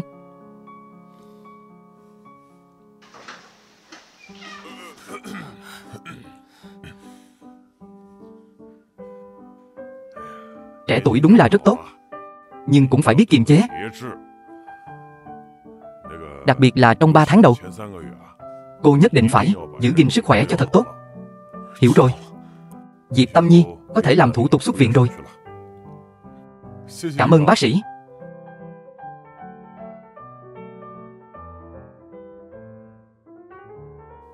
Em nghe chưa đó?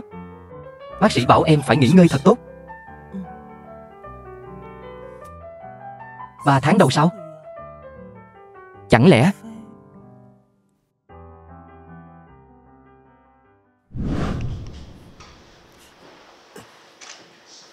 Ra ngoài à?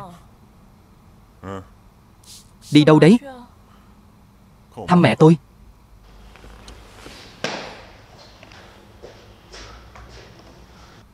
Trương Đại Vĩ, anh đừng nghĩ là tôi không biết. Anh chỉ viện cớ lấy danh nghĩa đi thăm mẹ anh, để đi gặp Diệp Tâm Nhi thôi. Hai người họ ở cùng một bệnh viện. Anh chính là đi gặp người tình cũ của anh.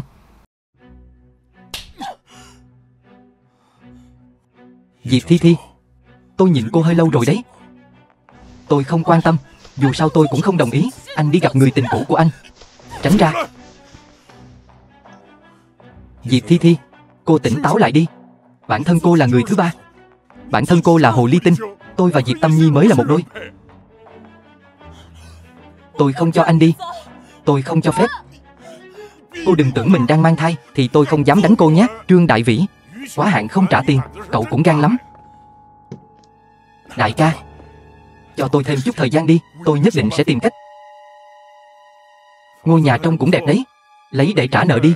Chắc là vừa đủ đấy. Nếu như không còn cách nào nữa thì lấy nhà để trả cũng được. Anh đừng vội. Tôi nhất định sẽ đem tiền về. Anh không được đi. Tránh ra. Diệp Thi Thi, tôi nói cho cô biết, tôi chính là đi tìm Diệp Tâm Nhi đấy. Tôi là đi tìm cô ấy đấy.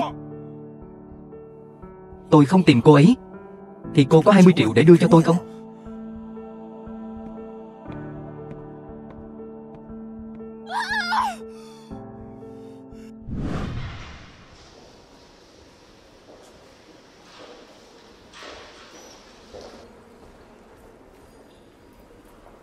Không ngờ anh chàng Lâm Nam này cũng khá lãng mạn đấy.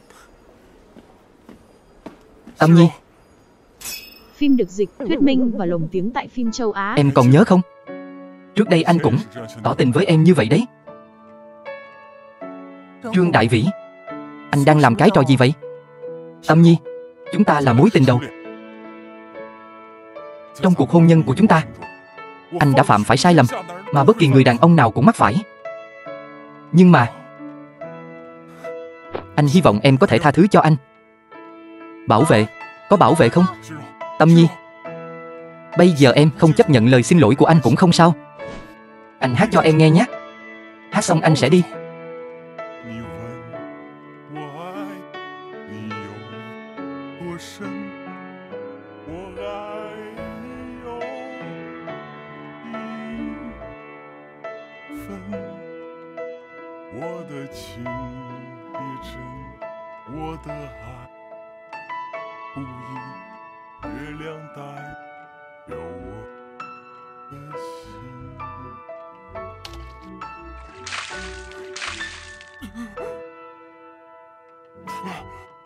Ai vậy? Trương Đại Vĩ, còn không đi thì tôi sẽ tưới nước nóng đấy. Anh xuống đây cho tôi. Anh nghĩ tôi sợ anh sao? Tâm Nhi, nhưng mà em yên tâm, anh sẽ còn quay lại.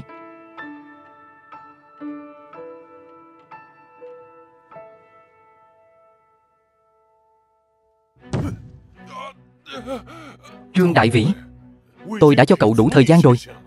Hoặc là hôm nay cậu thế chấp nhà cho tôi, hoặc là cậu nhảy ra khỏi cửa sổ, thì khoản nợ này coi như được giải quyết. Đại ca, nhưng đây đang là tầng 24 mà.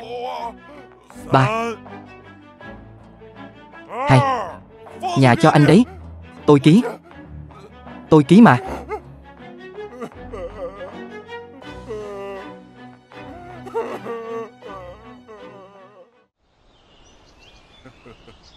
Lúc đó Tâm Nhi còn nghĩ là gu của con tệ lắm, bày toàn trò lãng mạn rẻ tiền ở công ty.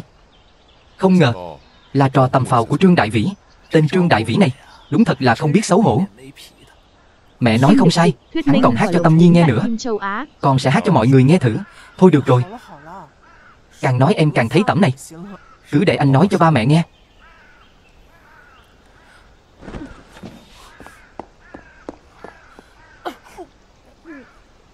Tâm Nhi, em không sao chứ? Không sao. Có phải dạo này con lại ăn bậy bạ rồi không? Con gái, không sao chứ? Con không sao. Đi, anh đưa em đi bệnh viện. Em không đi đâu. Tại anh hết đấy. Tại anh sao? Đúng, đều do anh mà ra đấy.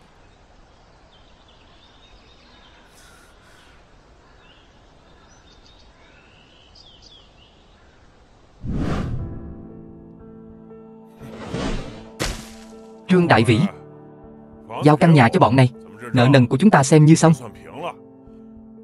Có điều nếu muốn tiếp tục ở đây cũng không phải không được. Đại ca, em biết anh tốt với em nhất mà. Cảm ơn đại ca. Khoan đã, anh cậu luôn yêu thích sự mới mẻ mà.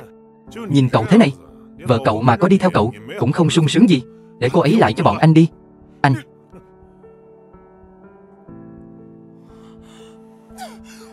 Trương Đại Vĩ, anh là đồ khốn kiếp. Con mụ điên này, bỏ ra. Đừng có đánh tôi.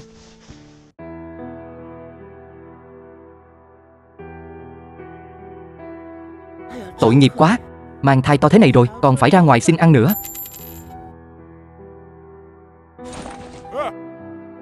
Mấy người nói ai xin ăn vậy? Đứng lại. Cô thật sự xem mình là ăn xin thật à? Trương Đại Vĩ, tên vô dụng nhà anh. Đến người vợ đang bụng mang dạ chữa anh còn định đem bán. Tôi không đi xin ăn, chẳng nhẽ lại trông chờ vào tên vô tích sự như anh.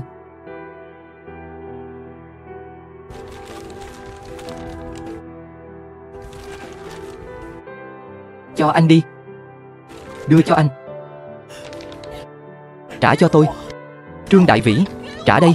Đưa cho tôi.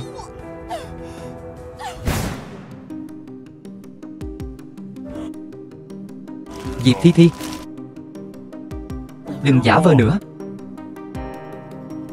Chỉ đẩy mông cô có tí xíu, đến mức đó không? Diệp Thi Thi, có sao không? Không phải cô sắp đẻ đó chứ? Thi Thi,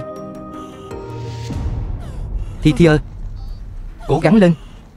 Không sao chứ? Có sao không vậy? Diệp Thi Thi. Tâm Nhi, anh là anh đây.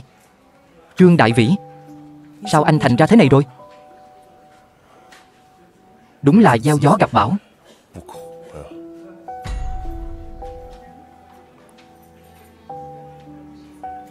Em có thai rồi à?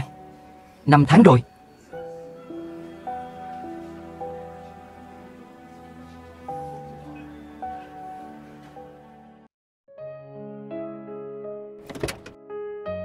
Con trai ngoan.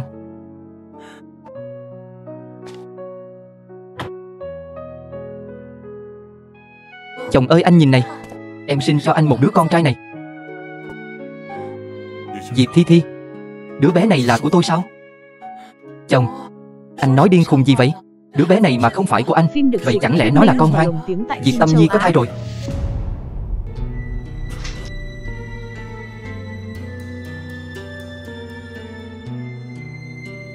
Kết quả chẩn đoán cho Trương Đại Vĩ vô sinh. Cô vẫn không chịu thừa nhận hả? Đứa bé này đúng thật là con hoang. Con hoang? Con hoang thì đã sao? Vẫn hơn cái đồ vô sinh như anh. Anh bóp đi, có giỏi thì anh bóp cho tôi ngủm luôn đi. Trương Đại Vĩ, anh đúng thật là tên vô dụng. Người không biết đẻ trứng, không phải Diệp Tâm Nhi. Đứa bé tôi sinh ra cũng không phải của anh. Người có vấn đề là anh đấy. Anh là một thằng bất tài, vô dụng.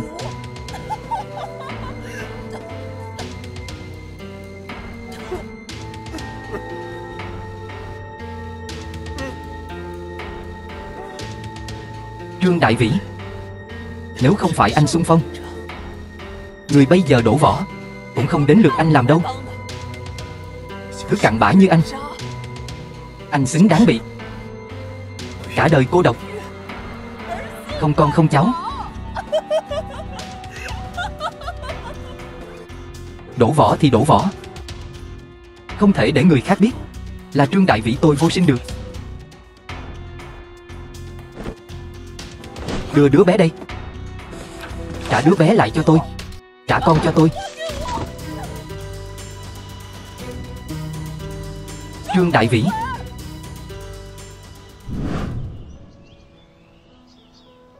Vợ ơi, em nghĩ gì vậy? Em đang nghĩ nên đặt tên con là gì? Vợ anh giỏi thật nhỉ. Tặng cho anh cả một cặp song sinh. Anh nghĩ xong tên rồi. Chị thì tên Lâm Thanh Thư, em gái thì tên là Lâm Thanh Huyền. Sao anh biết chắc là hai bé gái chứ? Nếu là hai bé trai thì sao? Có khi nếp tẻ đủ hết thì sao? Nhưng anh muốn một bình rượu mơ. Vậy nếu là con trai thì sao? Thì đành làm phiền vợ sinh thêm đứa nữa vậy.